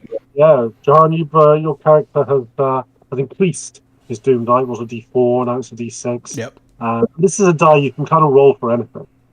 So it's a mechanical boost. The bigger it gets, the better. To be able to just always throw a D6 or a D8 or a D10 even more at any given problem really helps. But characters in Through the Hedgerow don't die easily. If they do, it gets pretty heavily signposted, and it's usually fixable by the next time you're all sat down around the table. But when that Doom die maxes out and goes beyond a D12, then your sort of preordained fate comes to pass. The Tumbleguts, your preordained fate is to be imprisoned and punished for your crimes. And for John Gamble, I've forgotten what's his. Again, it's Also to be punished for my crimes. To be punished, yeah, that's right. Both of you have a judgment hanging over you. Gamble is to be sort of pursued and chased off stage, as it were. So eventually, these two characters are going to suffer something rather tragic. And when that comes about, and it can be a time partially of your own choosing, then we make that a scenario, and that's your swan song, in which you bow out, in a blaze of glory. So, almost immortal characters, but with this lifespan to them, a story to tell. Which I think is really cool. It gives you a reason to look forward to retiring a character instead of, being so scared that your character might die. It's not a character death, it's a character write-off. It's a character storyline where they do another thing. And I think even in the book itself, there are perks afterwards. After you write off a character, they can grant boons. They can still exist in the world. There are all sorts of cool things to make you feel like you didn't lose that character. That's right. Yeah, you're still making a difference to those. I think. Yeah. Absolutely. Yeah, I like that you're actually just finishing your quest. Really, you're sort of fulfilling who you are, and that's a really cool way to do it. I wanted to add in also just a bittersweet element to the role playing that most of the characters are. I've got something hanging over them or heading to something that's actually quite sad. I mean, even if your doom is to settle down with a happy family and forget that you ever were Brian, there's something rather sad about that for the rest of your comrades who carry on battling against the dark, and you have to say goodbye to, like they almost tried to do with C-3PO in Rise of Skywalker, and then they didn't have a nerve to see it through. Yeah. Yeah, that film. Anyway, can't let myself go too cross about that. Shall we resume the story? Yep. Let's go from Ready there. if you are. Ready if you are. Yeah. So, let's set the scene then at the Hearthstone's Minster. Consternation. A dead body of a monk has been brought up from the cellars, a monk that was believed to have run away from his monastic calling a few days ago. In fact, it looks as though his corpse has been down there the whole time and strangled as well. Of course, you two know his corpse was down there the whole time and moving about, but the other good inhabitants of the monastery won't realise that. In their confusion and distress, the monks and nuns are all heading to the chapter house, which is where their Bible readings are read, and they kind of gather and receive their instructions. And they want the prior or the prioress to tell them what this means and what to do in this hard time. And many of them are running through the ruins trying to fetch their brothers and sisters and pull them out of their little cells and out of their, some of them are doing gardening work or other monastic labour. So at the moment, the whole place is just full of people running about, and discipline seems to have completely broken down. And in the middle of all, you still have the prioress Ingletrud roaring with that giant foreign voice of hers, trying to bring some shit in order to things. This is a bit of an opportunity for you, either to do all sorts of things, to help the prioress restore order, or to keep away and investigate something you've expressed an interest in the cemetery, or to pursue matters with your oath, or whatever you wish to do. How are your characters generating for drama? I think this is a great time to pursue matters with my oath, because for a moment there, before all hell broke loose, all the nuns and all of the monks were all in one location. And that probably would have been my best point for him to figure out which one was his daughter, to point out his daughter, to reunite them. And then during this chaos would be a great time for her to slip away and reunite as well. Well, the daughter, it's Genevieve, Sister Genevieve is the daughter, and she is the thin-lipped, self-righteous one whose eyes burn into people's souls with judgmentalism. Quite a cold and intimidating lady, really somebody who had an unhappy childhood, as his dad was great. So, you can identify her. She's usually in charge of the refectory. John Gamble, you remember that she's doing the Bible in the refectory, and Tom will have no difficulty in making your way to her.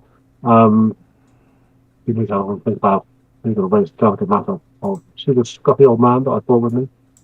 He's your dad. Yeah, exactly. I know things are a bit crazy right now with the murders and all, but I found your dad. I mean, I think her eyes will initially, eyebrows raised in exasperation, and then Believe it or not, I found him in the river, drowning to death. Okay, she's going to look at you and truly look at you first time. And we've got to find out whether the glamour holds up, because you've engaged her emotionally. And the glamour's not great for hiding who you are from people who have got an emotional reaction to you. They tend to see you truly. So she's going to be rolling. Peril die for her is going to be a D8, quite high, but then her father has been mentioned and all this sort of thing. You'd normally resist with your grammary die, but that's terrible. It's a D4. Good luck with that. This isn't a challenge. We don't have to make multiple beats here. It's just a rolling to see who goes. You do have concealing garb on your inventory. And that would let you roll a D8. So probably rolling an 8-sided die against my 8-sided die. And we'll see what happens. I caught a 7. Right. So she sees you, Humbleguts, and a lot of people of this era, if they see the Fae, maybe to fall down in worship, or maybe to flee in terror. But this lady has been forged in the kind of cold smithy of neglect and grievance and loss, and she doesn't buckle when she encounters the devil's work. So her eyes that were widening and briefly tearing up then harden, and then the band comes out. It is the unholy one! And her voice reaches a kind of keening, shrill note that echoes around the place, and I get to make a little nemesis check to see if the if the Raven Margrave is listening. Yeah. You can definitely sense that kind of thickening of the atmosphere, that intensifying of dread that means that the Raven Margrave's intention is now riveted on this little square in front of the house where you're all standing. Your glamour form in front of Genevieve is spreaded away.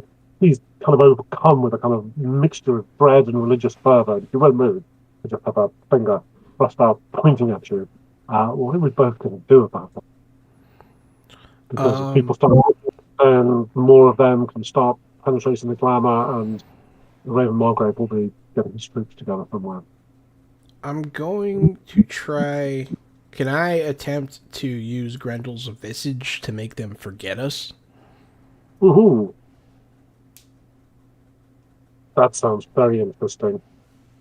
Now, Grendel's visage triggers the dread, doesn't it? But it normally lets you decide the sort of dread. This says So trigger maybe, the dread in a mortal without advancing the nemesis die. yeah. So maybe we could get her then to have a more conventional response to the dread, which might be to She's such an unusual woman, but yeah, that's a good idea. So Grendel's visage, yeah, petty spell. Yeah. Yep. Um, Pretty easy to cast. What you need to say is you need to destroy a herb. Yeah. So take a herb you've got and mark it as gone. I have Wolf's Bane. Well, I shall destroy my Wolf's Bane. yeah, and Wolfbane will give you a D6 to cast the spell. It's worth a D6. Not a general spell against him. Okay. You could roll your Gramarye die instead, but that's lower. You could roll your Doom die, but that's just the same. You could use your Talisman, but I don't know if you brought that with you. Yes, I do. It says for wand spells only, though, and this is a sword spell. One spell, this is a short spell. I think we're going to have to use the die that the herb is giving you. You roll it, and I'm rolling just a paltry little d4 because it's only a petty spell. You just need to match. Oh, and I got a 2, so no problem there. You do have to spend a point of resolve, just always to make a spell work. And Grendel's red visage kicks in as you can sort of pull back your hood, and she will see you both. I think what she sees in you, John Gamble, is just a man from another time. And there's no way she can fit this into her rather narrow religious understanding of things. And I think her knees tremble and down she goes and collapses. If one of you is feeling gentlemanly, you could smack her before she hits the ground. If you're not, you can stand there as she like flashes into a puddle and lies underneath in the mud. I'll catch her. You'll catch her, yeah, and gently lower her. And various monks and nuns have come running, and all they find, of course, that Sister Genevieve has fainted away. What are we going to tell you? Let's calm them down. Sometimes when you do a good thing, it doesn't feel like you're doing a good thing at all. And I'll walk away. So as you walk away, you will notice or hear the distant din of ravens approaching. This is the Raven Margrave's response. That malignity we mentioned earlier, it's back, right? And it seems to have grown. Sweeping over the walls of the monastery comes first 1 and 2, and then dozens, and then scores of coal black ravens. It's kind of like the migrating ducks in autumn. They blacken out the sky, and these things descend into the monastery and swoop low, cawing and screeching. Again, the monks who had been gathered together, pull up their hoods and run scurrying about, trying to cover their eyes and shouting. A lot more of them are kind of calling on the Lord to protect them from the devil's work, and these ravens will pet. And what they like to pet at is eyeball. And you don't exactly have them, but they can do some damage to your opponent. Right, we've got a challenge here, which is, you can tell me what you're trying to accomplish, but it's about getting away from these things. I'm going to get 2 levels of threat, 2 story beats with this. What are we going to do for that? you describe the drama, what you do, where you go, or do you stand around and curse them, cast another spell, Maybe hit you around the air with your claws. maybe now's a good time to go to the graveyard. That's exactly what I was thinking. Maybe we take the back door? Yeah, get out of here. So it's a running Yeah, situation. we'll run. Yeah. Okay, I've described the inside of the monastery to you already with the many, most of them low and broken, some of them still Oh, quite alive. pave the way. Um, Since there's two of us, I'll run first and just push the crowd out of the way, push people aside, and blast the doors open. Yeah. I mean, we're not indoors at the moment; we're outside in the courtyard. But yeah, pushing people out of the way and leaping over the low walls and into the warren that is the rest of the minster. That sounds like you're using might there. You could always have the option of throwing your doom die into the mix as well. Yeah, let me throw my Doom die in, but also shrink my Might die. So I'll see if I can increase my Doom while at the same time getting us an advantage. Humble Guts, looking at your traits, you've got Defiant. Yeah. So when you stand up to enemies against the odds like this, then your Defiance trait die kicks in. So those traits meant to guide you in terms of what you're good for future weapons. Yeah. I rolled Snake Eyes. Snake Eye. Yeah, ones on both dice. Yep. At least my Doom doesn't get any larger. Yep. But my Might is surprisingly low, so a 1 for me. What about John Gamble? When I'm running, leaping, or climbing, I'm athletic, so I'll. Yep. Use... So you're rolling a default app, and your might as well, I think. And yeah, I could do might as well. I'll also shrink my dice down. Nice one. To a d6. I got a 3 on my athletic dice. Right. But there's only 2 perils, so unfortunately, anything better than 1, but 1's what you got. So, Tomogot, you're going to lose 1 point of resolve. And the hazard kicks in, which is alarm once again. Notice this guy goes up to a d8. The Raven Margrave sees you through this raven's cold eye that kind of, swoops down low and stares into yours. And there's an intelligence behind that dull orb of a raven's eye. And it locks onto you, and it knows you for its own. You belong to me. You can feel this thing saying to you. Now we are amongst the warren-like structure of the monastery itself. Have left monks behind, and the ravens are, of course, swooping overhead, and some of them are coming down these little passageways themselves, giving chase to you, cawing and squeaking. To you, Tumbleguts, I think it sounds haunting. To you, John Gamble, it sounds like a pack of hounds on your tail, and this is the second story beat of this challenge. We can't use might again, but use might. Well, describe to me what happens, and then we'll decide the place. Yeah, good. I was going to ask if I could cast Bedlam Tom's Catechism on the ravens. On all of them? On the group chasing us, on a cluster. Yeah. I know that probably casting on thousands would be. Yeah. But certainly on the one that the locked eyes ones that are currently pursuing us, if it were sort of a swarm of ravens monster. No, I think it's unconventional, but I'll allow it. That sounds pretty good. So your action here is to be cast a spell. You don't need a. You could use one if you wanted to. If you did, it would let you roll a d6. Otherwise, you use your Grand Reader, which is a d4. Yeah, I will use the one herb that I have also. So that was Lady's Funnel, wasn't it? Oh, actually, also I have started with peppermint as well. With mint as well. You could use that for peppermint. Yeah.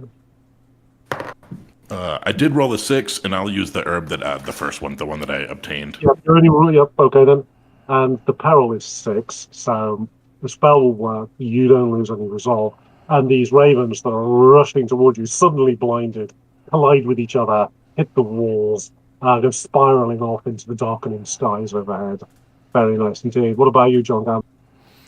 I am going to try to get under cover from these birds chasing us, so lead them towards more of a wooded path.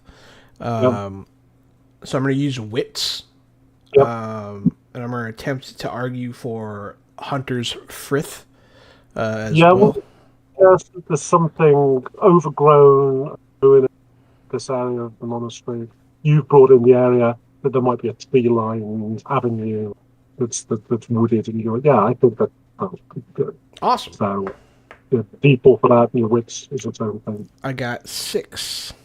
And 6 is the peril, so you don't lose any result, and the threat passes. So at the end of this challenge, 1 notch, and we generated 2 edges. So we got a -6. Is good. The ravens overshoot the monastery, they disappear, many of them now blinded and still bumping into each other.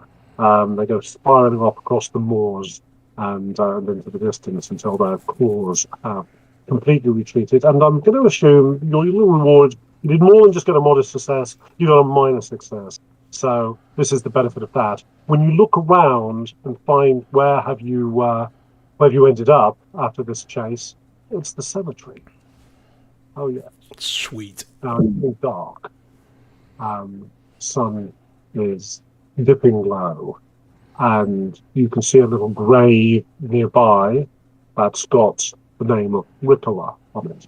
Quite only you'd want to spot because it's been heaped around with little gifts of wildflowers, some of which are wilting, but many fresh ones have been placed there, including today.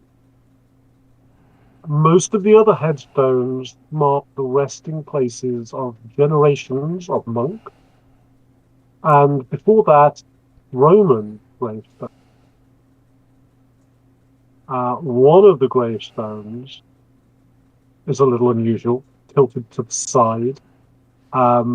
It bears an inscription, Dismanibus et Genio Loci, the spirits of the underworld and of this sacred place.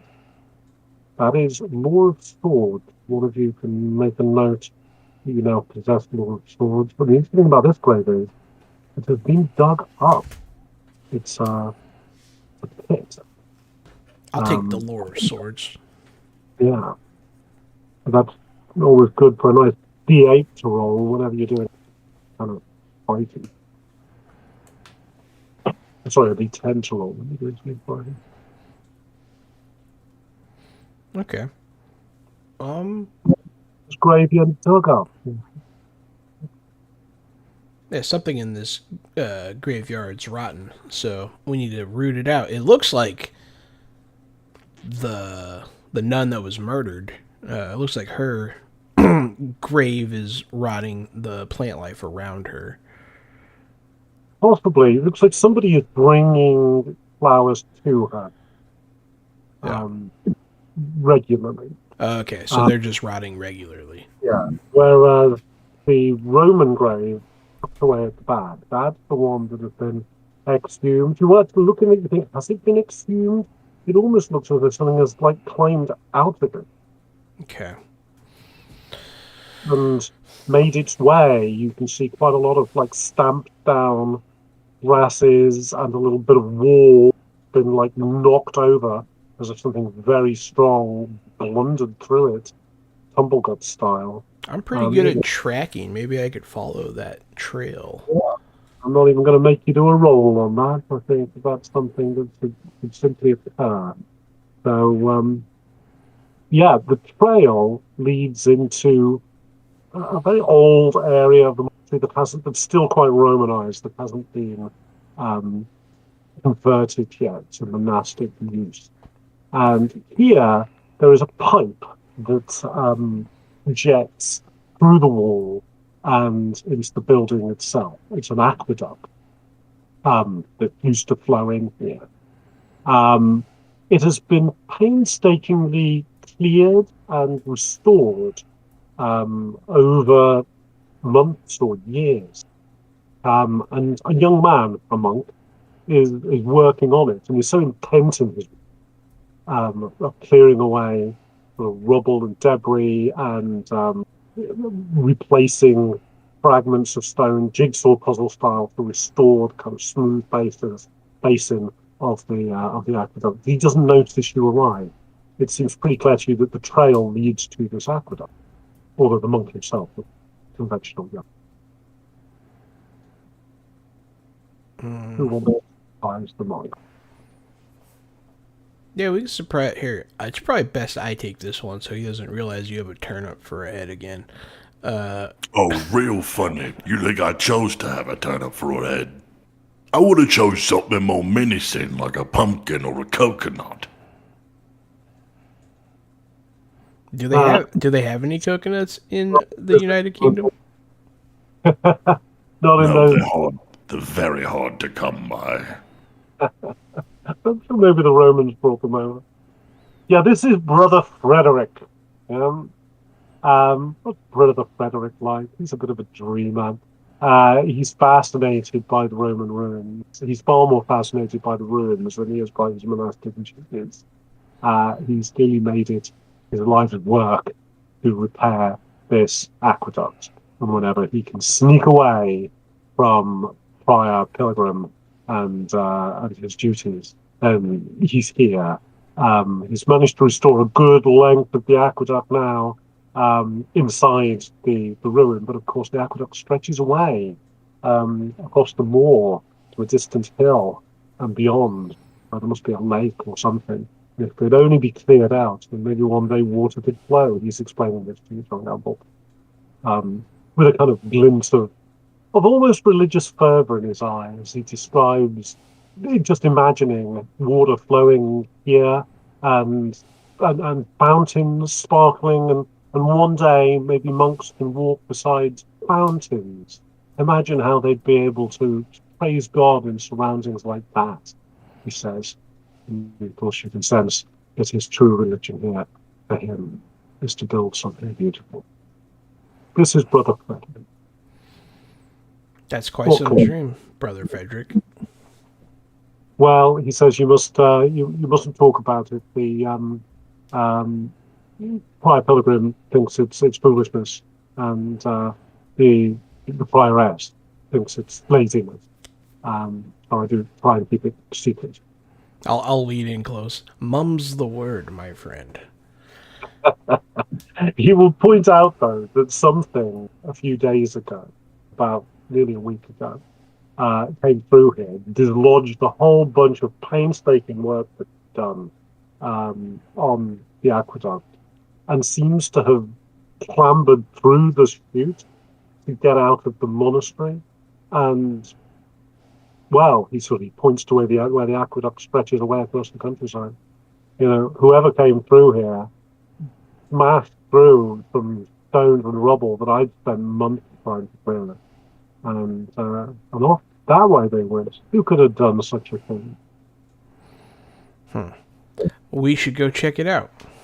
I want to jump out from behind a pillar or a tree and scream and try to scare the guy. And obviously, John, you know it's a joke, but the guy won't. Right as he says, something tore through here. I don't know what it could be. I'm gonna moments. I mean, what do you envisage him doing? He's a simple lad. Would he faint straight away? Would he flee in terror, hitching up his monk's habit as his narrow little legs carry him away? Oh, don't worry. We're just joking. We're all heroes of the line around here. You can calm him down, but at that moment, there's a bell starts chiming from the church. I put to go. He says, "That's it. That's Vespers. I can't possibly be late." He tries to tear himself away. He's so anxious to go back. You think he's really going to the church, or you think he's going to tell on me? I think he's going to the church, buddy. I think you're good. But we have work to do. That way it sounds. Good. I do love smashing things. Choices then. Okay. Back into the monastery to resolve things there, or following this trail along the aqueduct and up into the moors. I think that's what we're doing, right? Yeah. Following the aqueduct? Yep. And I'll lead the way on that one just in case something tries to smash us first. Good. Let's take a breather. Everybody gets a resolve point back, and your dice will reactivate. And we can follow the mysterious trail along. Now, this is another little challenge. Again, with just two of these story beats. One of negotiating the aqueduct, and the other for what lies beyond. Paradise is going to be, we're going into dangerous territory. So, traveling along the aqueduct itself, a lot of the time, this is this crumbling stone pathway just a few feet above the rocky ground of the moors.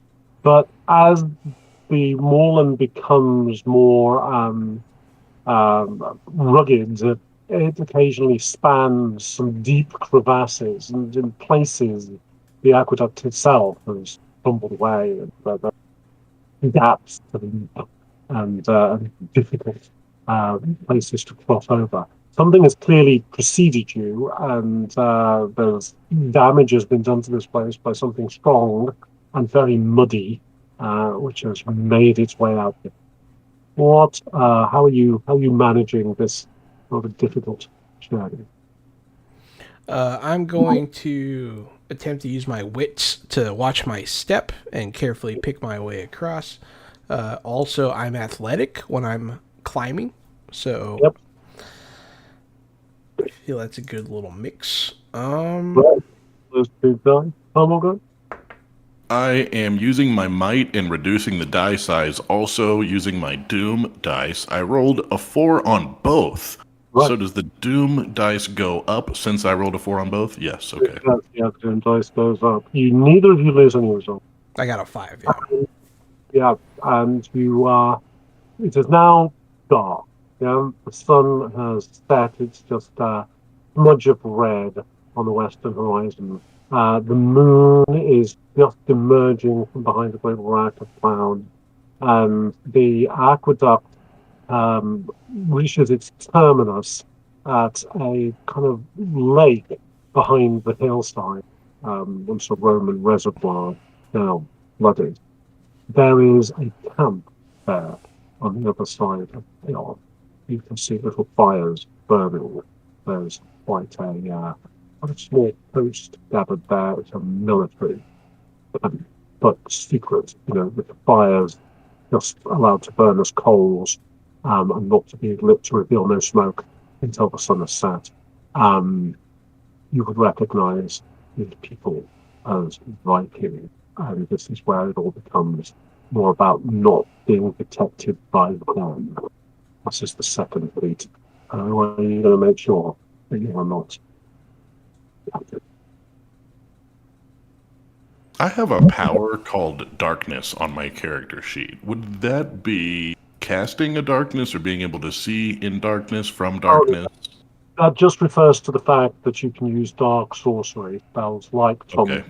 chapters without any penalty. Very cool. I think I will attempt to Describe what you're doing, and I'll throw dice at you based on Yeah. your use of scenery and location. Yeah. Than just I'll try to sneak through here, sticking to the trees as I tend to do. Yeah. I think the trees, I work a d6. Your hunter's spread will give you a d4. Both of those things are fine. You can throw your doom die in there again if you like. That's probably a good idea. What about your tumble dice? He's leaping. I already was leaping in the last encounter as I used my might to leap across the crevasses. So this time, I'm going to roll my head across the trail and see if I can find a stealthy way across. And then, as long as my head found a good way, my body will follow. That sounds really good. It sounds like wits. And it's an unusual use of your head. I liked it, so I'll boost your wits die for this. Treat your wits die one size larger. You might immediately then say, and I'll shrink it back again for an edge. But I've rolled a 4 from my wits. did you shrink it, by the way, or not? No, I did not. I kept it as a D6. I also got a 4. Okay. Now I rolled a 5. So both of you are going to be losing a point of resolve. And there is a hazard here, and it's an interesting one. The hazard is a trap, which means that this little piece of drama is going to end with one of you being captured. Now, captured characters tend to escape. It doesn't mean that you're out of the story. It just means the drama tends in a particular direction. Which of you do you think is most likely to be captured? Might I point out, Tumbleguts, your doom trigger. It is my doom trigger, but it just, I think, narratively makes more sense. I might have rolled my head straight into the camp and then my body walked in afterwards. And then with you being headless, it would be fairly easy. Yeah. Shall we go with Tumbleguts is netted by a group of Danes, which are being directed by a particularly hideous-looking creature. Those liches that you met down in the cellars were, sad, tragic, but very strong. This was a Roman soldier one. This was an old corpse. It's a skeleton now, still wrapped in a ragged winding sheet, but there's a light that blazes from its skull socket. You must have been the one who made all that mess outside, but boy, do you smell delicious. Flavor, yes, and it's delicious to you. So Gamble, you'll watch as the powerful bugbear is despite his strength, wound around with netting and borne down by, and you'll have to decide what you wish to do. But the challenge ends there, because we've done the 2 feats. You generated 1 notch and 1 edge, so we've ended up with a modest success for John Gamble. And here's what we know. So we know the Vikings camped on the other side of the hill. They're armed to attack the monastery. And this thing that has been raised up from the cemetery, they appear to have been waiting for it, and it has come to lead them. But not yet. Now, Gamble, do you stay here and seek a way to rescue your friend? Or do you get yourself back to the monastery, trusting that Tumbleguts has been scraped before, and it's going to take more than a bunch of points? It's very bad. I don't want to leave him. I'll try to save him. Now, we can do this in 2 ways with this game. We can, role-play the adventure of breaking him out. But you can always escape from some form of captivity, as characters. Dramatic stories do, by taking a respite or by taking an interlude. Escapes happen in interludes. So we allow, crossfade, Star Wars style, and then all that you have to do is give me the drama of how Tumbleguts escapes, and that's one of Tumbleguts' chores during the interlude. Obviously, the Nemesis dice increases during the interlude. That's the problem. But, John Gamble, you'll get to do another one of your interlude activities. You could reroll your resolve dice. You could research and seek for wisdom and understanding to understand more about what's going on.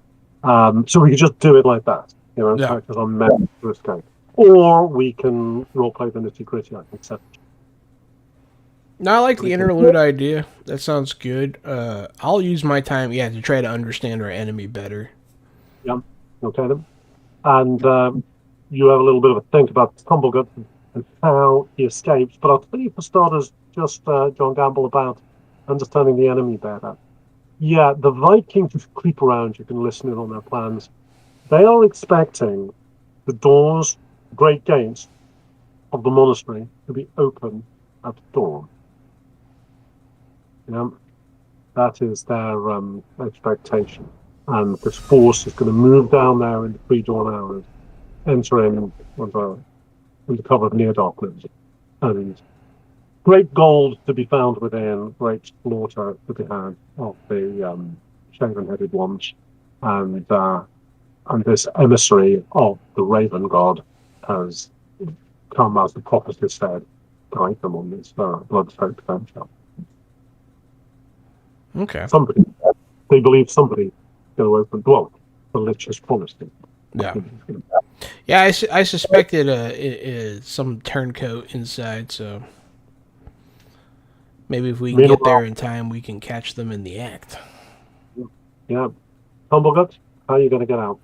So I'm going to talk and talk and talk and talk and talk until the guard leaves. Just talk about how delicious they look and taste and how I can't wait to get out of here. And so once one of the guards finally walks away, I'm going to cast Reimer's Ragged Robe on myself to look like a guard, not a particular one, not copying a particular appearance, but to look as if I'm one of them. And when he comes back, you dummy, how did I get locked in here? While you were off your post, this damn monster put me in here. So as they unlock the door, I'll push him down and run away, turning back into Tumbleguts, laughing the whole way. Yeah, I love it. Yeah, this is going to find us then at about midnight, escaping from the Viking camp and hurrying back along. Probably not. Are you heading back along the aqueduct and crawling back in through the pipeway? That's the best way. That gets you inside the monastery. Yeah. The entire invasion force couldn't come through this way. In fact, Tumbleguts can barely fit. But it has you back at about midnight. The Nemesis die is now D10. You can feel all the powers of Raven Margrave hovering above this little community. If the monks and nuns are sleeping or will be shortly waiting for the nuns' prayers, their dreams are going to be disturbed with horrible thoughts. Doom is at hand when you both return here. Time is pressing. In the chapter house, there is the sound of weeping. Oh, hold on. I got to see a woman about a thing. We'll walk into the chapter house. There is a nun has been set of penance here. Poor lady, she's clearly been scourged with birches for her sins, and she's been left to do a penance overnight. She's being overseen by Sister Jenna Faber, who sort of smacks the birch rods into one palm and directs poor Sister Matilda to renew her prayers with even greater fervor. You can hear Jenna Faber's rather heartless. I mean, her distress from speaking to you earlier seems to be expressing itself in causing suffering to this poor younger woman. She says that your tears are an affront to God. We should rejoice when souls are recalled to his kingdom, not shed tears. It is the devil that tempts you to grieve, Sister Ricola, and it is a sign that you are of the devil's mark that you shed those tears. It is for our Lord only you should weep. And so it goes on. Lady Matilda was a close friend of the dead nun. Anyway, holier words have never been spoken. It's the holiest thing I've ever heard. No crime. I say it to John. I do say it out loud. I say it to John. I'm sure she believes that to be true. I like that exchange so much that whatever you do to Sister Genevieve, I'll boost your dice for doing it. I've just established a kind of moment here. How are we going to liberate the weeping woman from Sister Genevieve? And maybe bring Sister Genevieve to her father. In Tumblegut's mind, there's a moment that plays out where he takes out the mace and he goes and smashes the nun's head because it's the easiest thing, and then he remembers himself being reprimanded by King Alfred if he does that. So then he rewinds it and is like, oh, I don't know how to solve this one. Isn't that the nun that you need to introduce to her father? I already did, and she called me a turnip face. Maybe just carry her off while I deal with the weeping woman. I feel like if I walk up there again, she's going to call me an evil turnip face all over again. And maybe this time you go up and talk. I remember last time you made her forget we even came. Something Do you like. have another spell that would work just as well?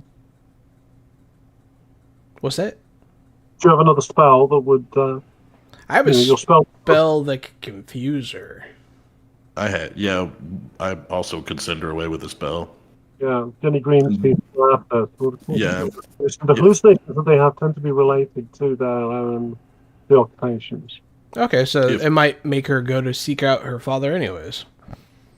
I don't have to burn an herb if I do it, and I also have Jenny Green Teeth's laughter, so I will cast it. Okay. Casting Jenny Greenteeth's laughter, you need to spend a point of resolve, and it is a D6 spell because it's a defensive spell. You're going to get to describe to me, tell me the dice that you're rolling to do it, basically. If you do a herb, that gives you a die. Otherwise, you're kind of using your grammary die. Just great. So, as magic goes, I could cast it from across the room. Everyone knows Yeah. that. Magic Uh, is- but I lumber straight up to her and crush it up in my hand, and in like the what is it when you cover somebody's face with the chloroform? In a very chloroform way, I just walk up and put the herb in just, or actually, I don't have to cast an herb. I just crush my hand up and cast this green mist from my hand straight into her face. Love it. And so I'm actually I'm going to see if you'll let me do a might for this. I'm going to walk up and literally grab her and just gas her and then send her on her way. I like that so much. I mean, yeah, you can use a might. I also see that the next dice you use could be boosted as well, so you'll be rolling. Girl. Either. I rolled an 11 with my boosted die. An 11 on a D10. But, Oh, that's right. It should have been a 10. Let me roll my 10. Yep. 5. There we go. 5 is my barrel, so that's enough. Right, her eyes will roll back into her head, and when you release her, she is a little child again, in her own mind, who is terrified because her father has left the cottage. You know the sort of disgraceful things he was up to, but in her little girl's mind, she goes running after him since the night Daddy left. And kind of never came back. So she goes rushing outside, screaming his name. Does one of you want to follow her to arrange that reconciliation? Fine, no follow. Lumber after. So, yeah, Dad, you can direct her because she doesn't see you except as people from her psychodrama to the at the house where Dad is sleeping. And of course, she'll throw herself into his lap, and he'll wrap his arms around her. I think that I'm a sucker for a sentimental ending, and I think that Dad is not going to survive the night, but he has spent what hours are left to him apologizing at length to his daughter, and Tumbleguts. Your oath is fulfilled.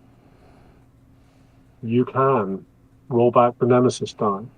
Yup, our nemesis die is high right now. I would love to roll that back. Back to a D8, shall we? That's not. I'm going to be rolling that a lot in the climax. This is coming up. Meanwhile, John Gamble, Sister Matilda, sobbing away, then amazed to see Genevieve having this transformation, but rushing out of the place. Yeah, you get a good chance to speak to her. This is Sister Rickler's very good friend. This is who's been bringing the flowers to her grave and grieving for her, and has been punished and scourged for her excessive grief. And she goes every midnight, and she doesn't say her nonus prayers in the chapter house, sneaks away and goes to the cemetery and says her prayers at Rickler's grave. Okay. She knows a few things, and she said if you will promise to take her there to the cemetery, to Rickler's grave, she'll tell you much, clinging to your arm as you make your way through the midnight monastery. Yeah, I'll sneak her out. Probably the way we came in. It's not Yeah. too difficult. Yeah.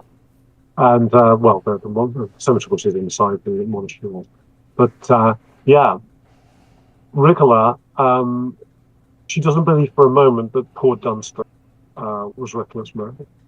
You know, it's the brother Osmar you haven't met yet.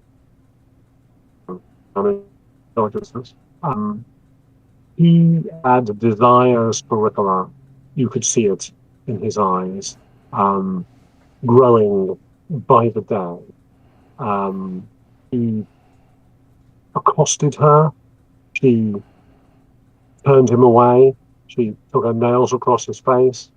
He said such things to her she didn't dare to go to the Prioress. Matilda wishes that Ricola had gone to the Prioress because, well, he was strangled and she's convinced that brother Osmond did it and killed her friend. He's the one that was in the cell, right? He's the chap in charge of the study. Let us locate ourselves in the cemetery. A figure moves across the broken ground between the old tombstones. It is a monk in a dark hood. He's accompanied by half a dozen quickly moving creatures, the liches, down below, with words of brief direction points towards the great gates of the minster, and his creatures, possessed of their great strength, go stumbling off towards them. You notice there's the monk who got away. There's another monk with them now. It's Dunstan from the south, and he's one of them. The cowled figure, this must be Osmar, approaches the grave of Ricola, and Matilda clutches your arm, John, as he approaches this. And Osmar calls out into the room, and he says, oh, you spirits that depend on human thoughts, you have seen my desires, and I have enacted your gifts. The dead flesh stirs under my command. I have shown myself worthy. Now bring me my brother. And he throws an arm out over the loose earth of Ricola's grave, and you see the ground shudder. Matilda will squeal with alarm at what's going on. Right then, John Gamble, what are you going to be doing? Got drama to describe. Humbleguts, you can arrive here, but I think the first dramatic beat is Gamble's alone, and you can turn up for subsequent one. John Gamble, what are we going to do? You will not defile her grave, and I'll shoot him in the face. Right. If you take off your character's black powder, that enables me to. Oh, no, actually, you've had an interlude, haven't you? So you've done that. Right. Yeah, shoot him in the face. Fantastic. So, beat number one. I'm just simply rolling 6-sided die. He's generated 2 notches, and you're going to be rolling a D10 for your musket. Anything else you want to throw in there as well? I'm going to knock my... In your announcement to him of "Get away from here, you bitch," that kind of Yeah. thing. That's worth a charm die as well if you want to throw the charm die on it. Okay, charm die. Cool, and I'll throw my doom in there as well, and I'm going to knock my D10 to a D8. Yep. And yeah, we'll see how this goes. I'm looking at 4 peril.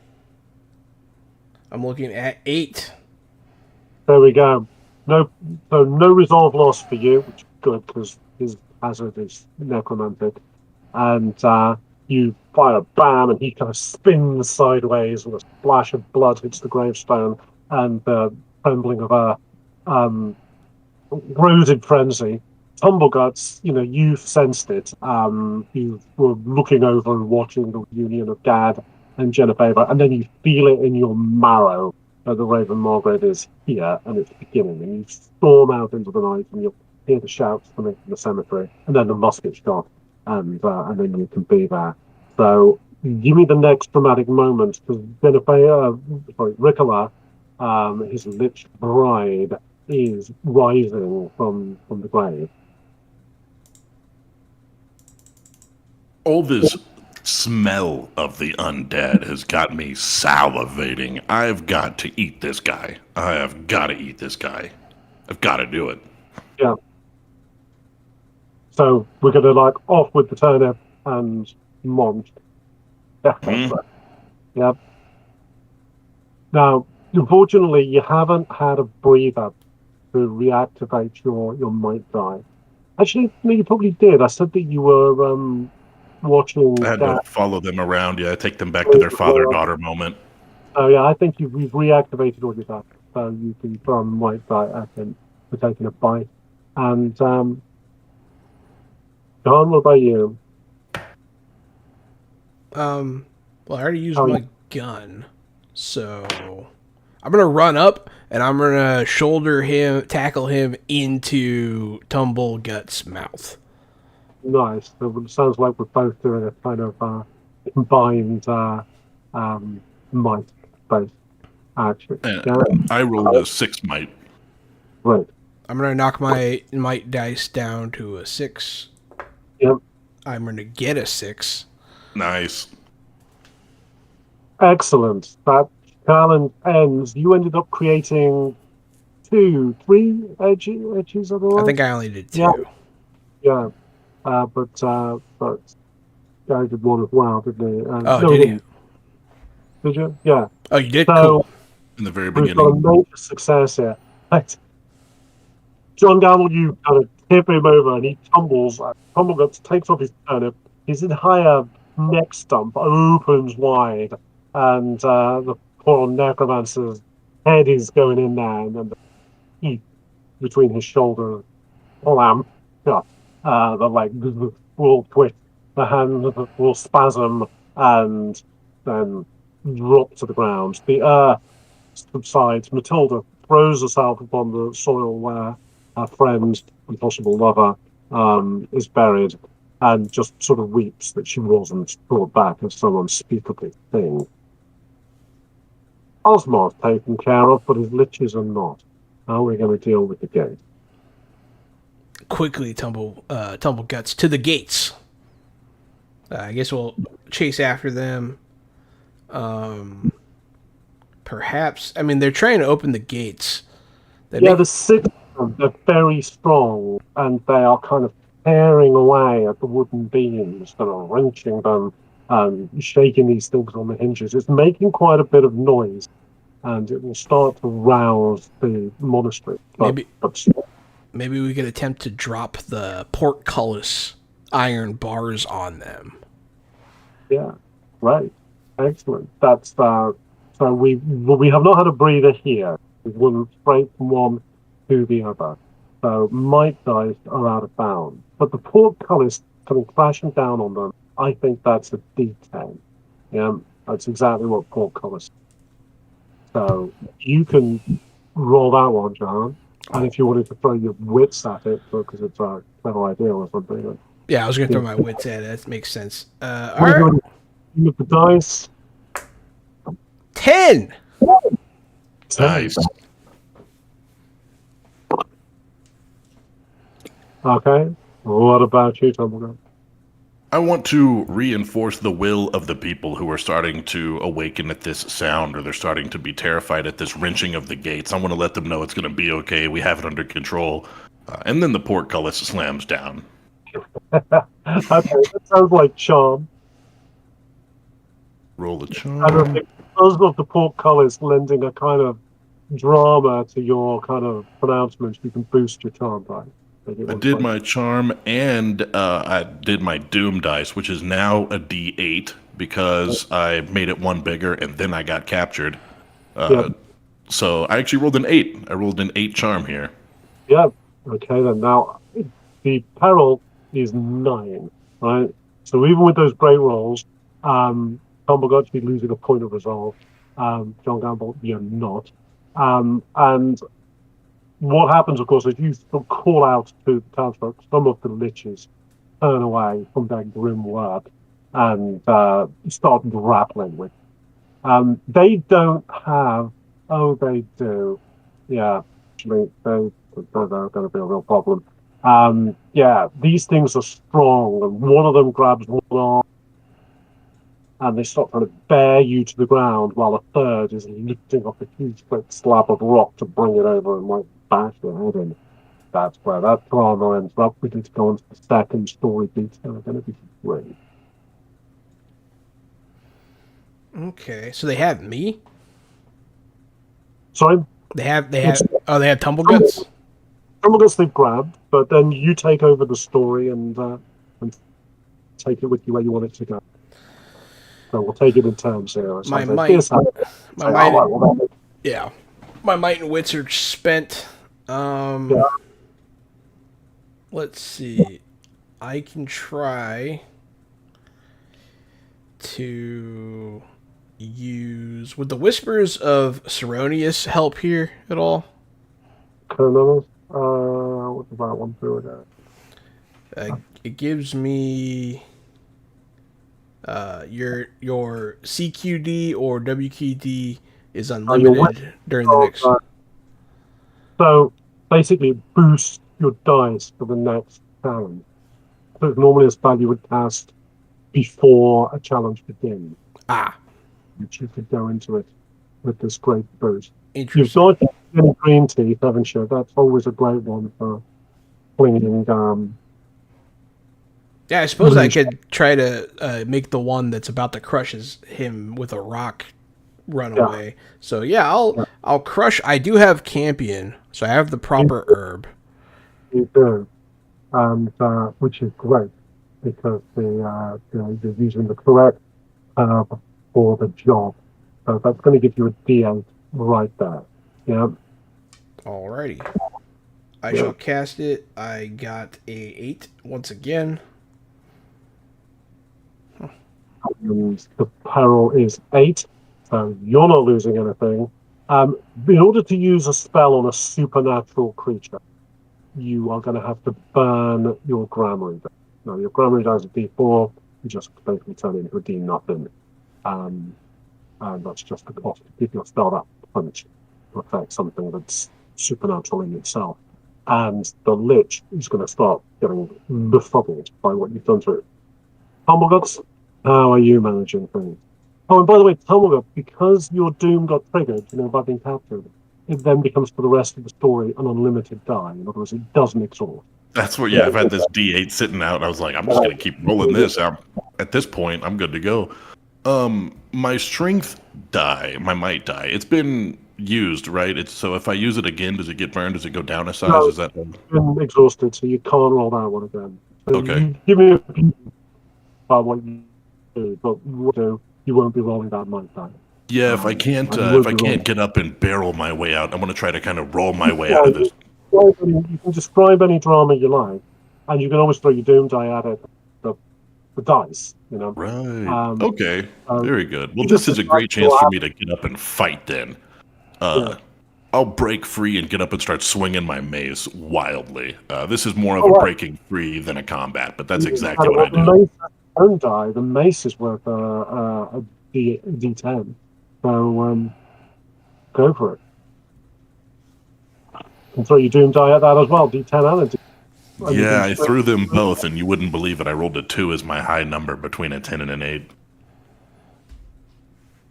Unfortunate. Right, so your best score is a 2. Yeah. They generated 8 peril, so you're gonna lose 6 resolve. Whoosh. Okay. Oof. Down. What's your resolve been reduced to? So it was 10, and that I think leaves me You've at 1 on the spell, haven't you? But you did that in a breather, and you got that back. I'm going to say I think I'm at 3, but I might be a 4.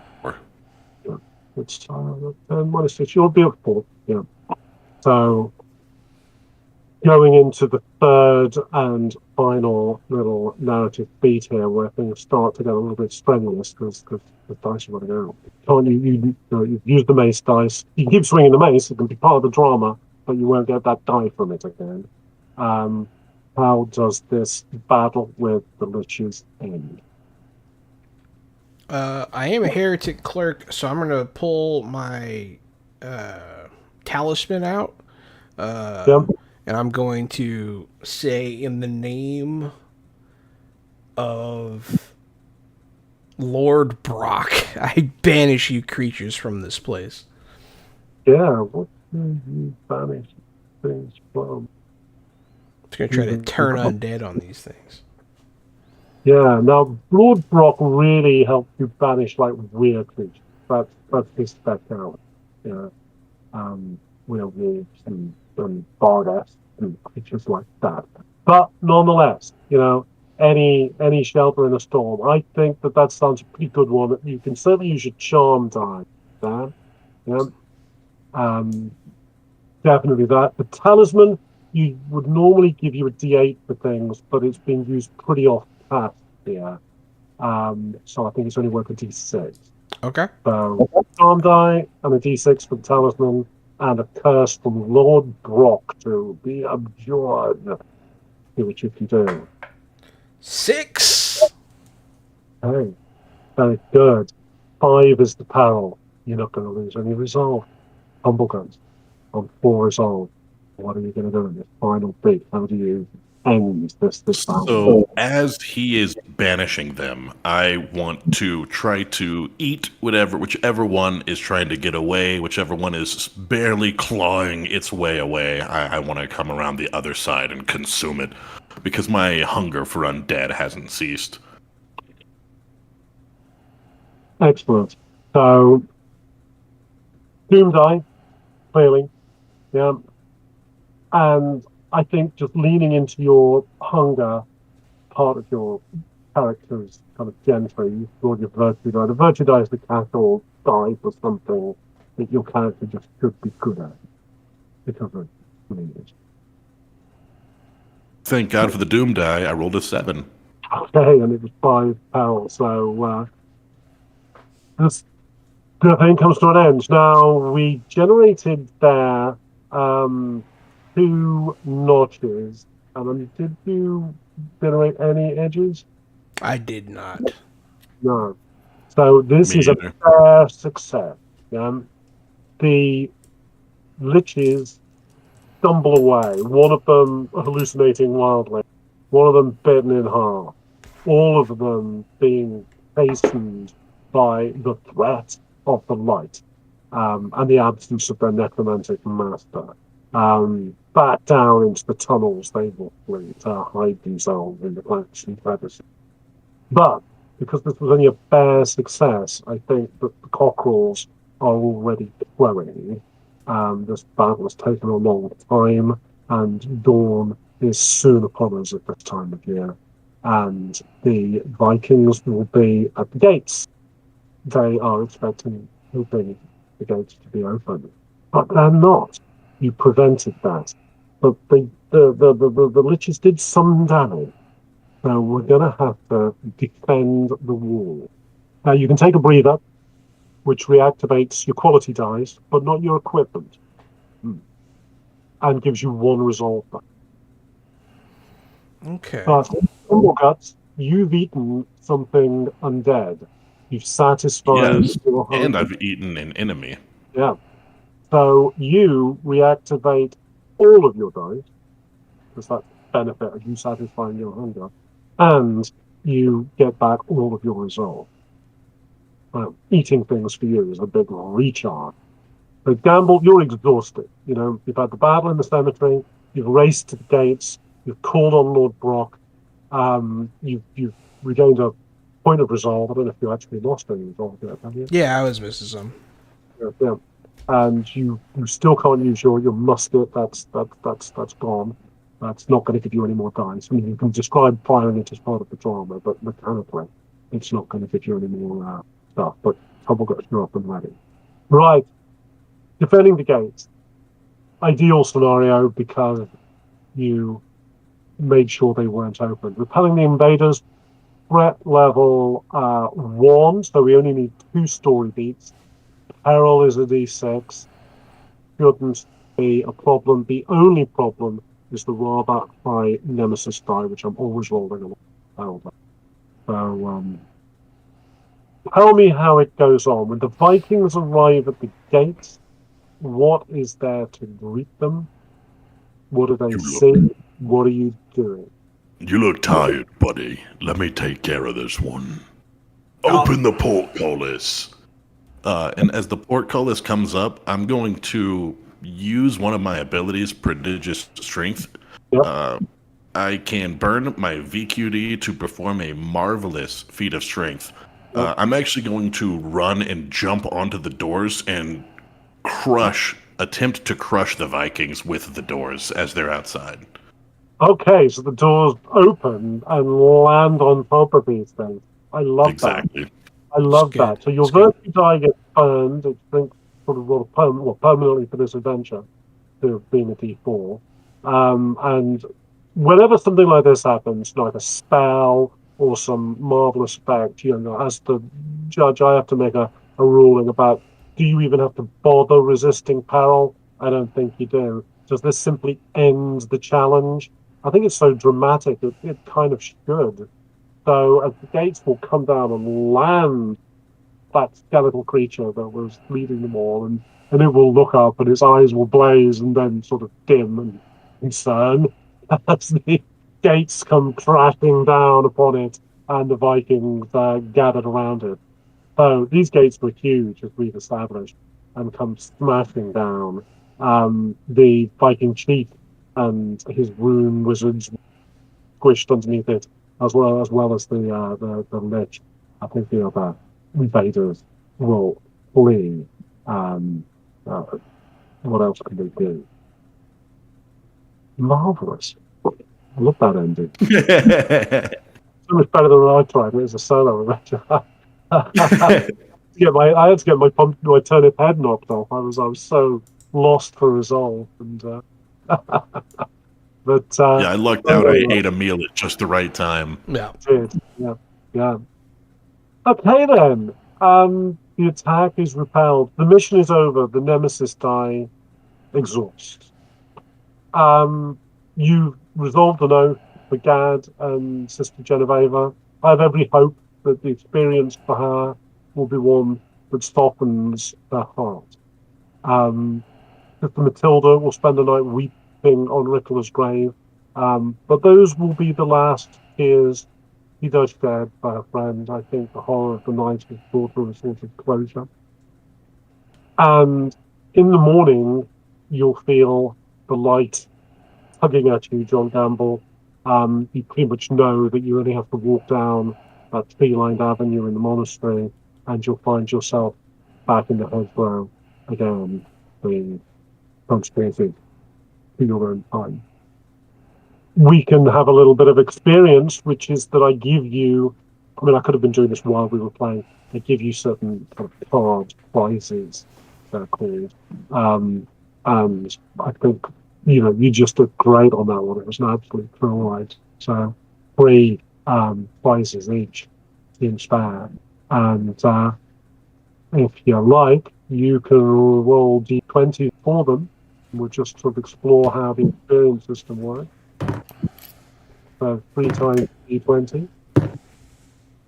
8, 4, 7.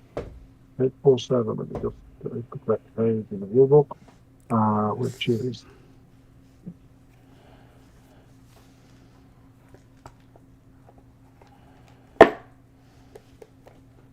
5 ending the bench. There we go. 5 8 is strength. Tumbleguts, that's a nice one for you. It could give you a martial virtue.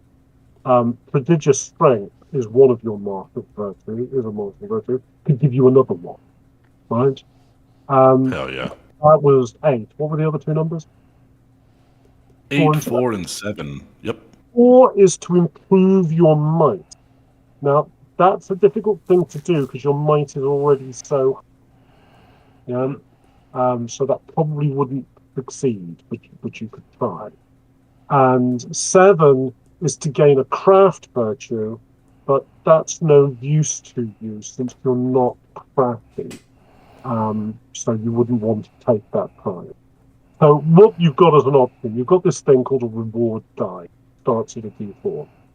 And you could say, I don't want any of those prizes, I just want to increase my reward die to a D6, so that next time I can get something. Or you might say, you know what, I like that prize about gaining another martial virtue. Yeah, I do quite like that one. The cost of that is 5. So you roll your reward die, D4, and you add the number of cards, the number of prizes that you decline, which is 2, basically. You've got 3 prizes. You're going for this one. There's 2 prizes that you're ditching. So you roll a D4 plus 2, and if you get 5, you get the prize. If you don't, well, you know. Yeah, I didn't. I rolled a 1. Yeah. So if you don't choose one of the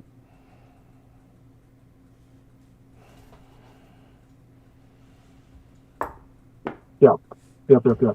So unfortunately for yourself, you won't be getting a benefit this time, but your reward die will increase to a D6. Hooray! Slightly more likely to get a benefit. No. I got a 13, 4, and a 9. 13 is to alter your doom die. Yeah. To advance it or retreat it. Yeah. And that doesn't cost anything. Choose that one. You can just do it. Yeah. 13, what were the other 2 numbers? 4 and 9. Okay. 4 is increasing your might. Now your might isn't as big as Tumblegut, so that might work. And a 9 is gaining a subtle virtue, but I don't think you are subtle, so I don't think you would want that one. So what do you fancy? Increase your might, or just save until next time? Yeah, I think I'll increase my treasure dice size. Yep. So your reward die goes up to a D6, and because you didn't use any of the cards, you get a +1 bonus next time. So next time you come for getting an experience bonus, you'll be rolling a D6 +1. Plus whatever else you're entitled to. So with nothing this time, better luck next. Excellent. Okay, so we have brought our story to an end, and I'll do one last little thing that's kind of rule from the rule book that I think is kind of cute. Roll me a little D20, Johan, for John Gamble's return through the hedgerow. See if there's a complication for it. 15. The dark targets one player character and strikes at their loved one in their home age. This kind of would give us the next story. But John Gamble, when he returns to the 1841, his home age, something has happened to somebody that he cares about, a sweetheart, his son, or his grandmother, whoever it is. Your doom die advances. Yeah. Right at the start, so D8. And the next adventure we do is some sort of The Revenge of the Dark. Excellent. And foiled them back in the engine. Well, There we go, folks. I enjoyed that. I thought you really brought those characters to life. I'm so different, by the way, from my British friends who play those characters. It's so different. It's great to see this just different take on. I love that. Yeah. That's one of my favorite things about tabletop role playing in general. You never tell the same story twice, even if you try to. Yeah, it's always great when you bring out those tried and tested D&D modules from the 80s, the ones that you've run multiple times, and it's always a different sort of story out. Absolutely. Yeah, no, I had a blast with Through the Hedgerow. a role-playing game of Rustic Fantasy from Osprey Games. Creator Jonathan Rowe, thank you so much for doing this for us. We really appreciate it, and we really enjoyed ourselves. Hey everybody, thanks for watching Fresh Out the Box. I have been the board game guru, Game Master Extraordinaire, Johananan. It's me, Casualty CDG, co-host of Fresh Out the Box. Look, guys, go pick up Through the Hedgerow. Make sure you order one. Make sure you get one. Christmas is coming up. The book is beautiful. The art is beautiful. The system is really cool. I don't think you're going to regret it. This is one of the freshest books we've had a look at this year. I've got nothing but love but Through the Hedgerow. Thank you again, Jonathan Rowe. And shout out to your artist, Mr. Peter Johnston, who did an amazing job. So good.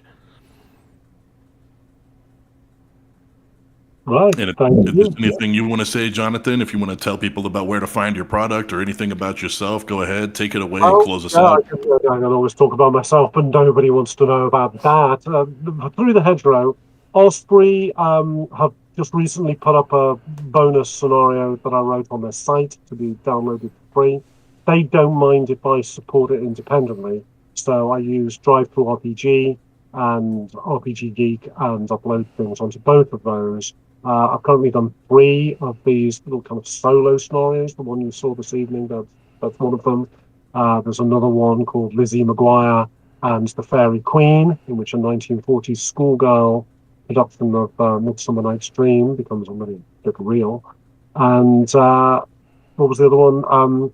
Wally Walsh and the Beautiful Game, in which a helpless tramp and vagrant is entrusted by Reynard the Fox to assemble a football team that can take on a team of werewolves, also in 1940s Britain.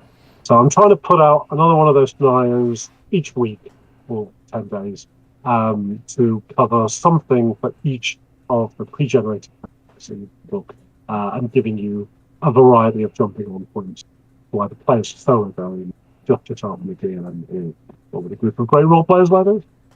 So reach out to me on Facebook as Ben Orc, also through Drive-Thru RPG as Ben Orc as well. Because I live in the fens of East Anglia, and region level.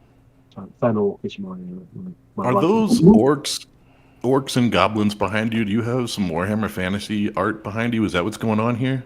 Yes, yeah. This is line drawings, old school 70s goblins. Yeah.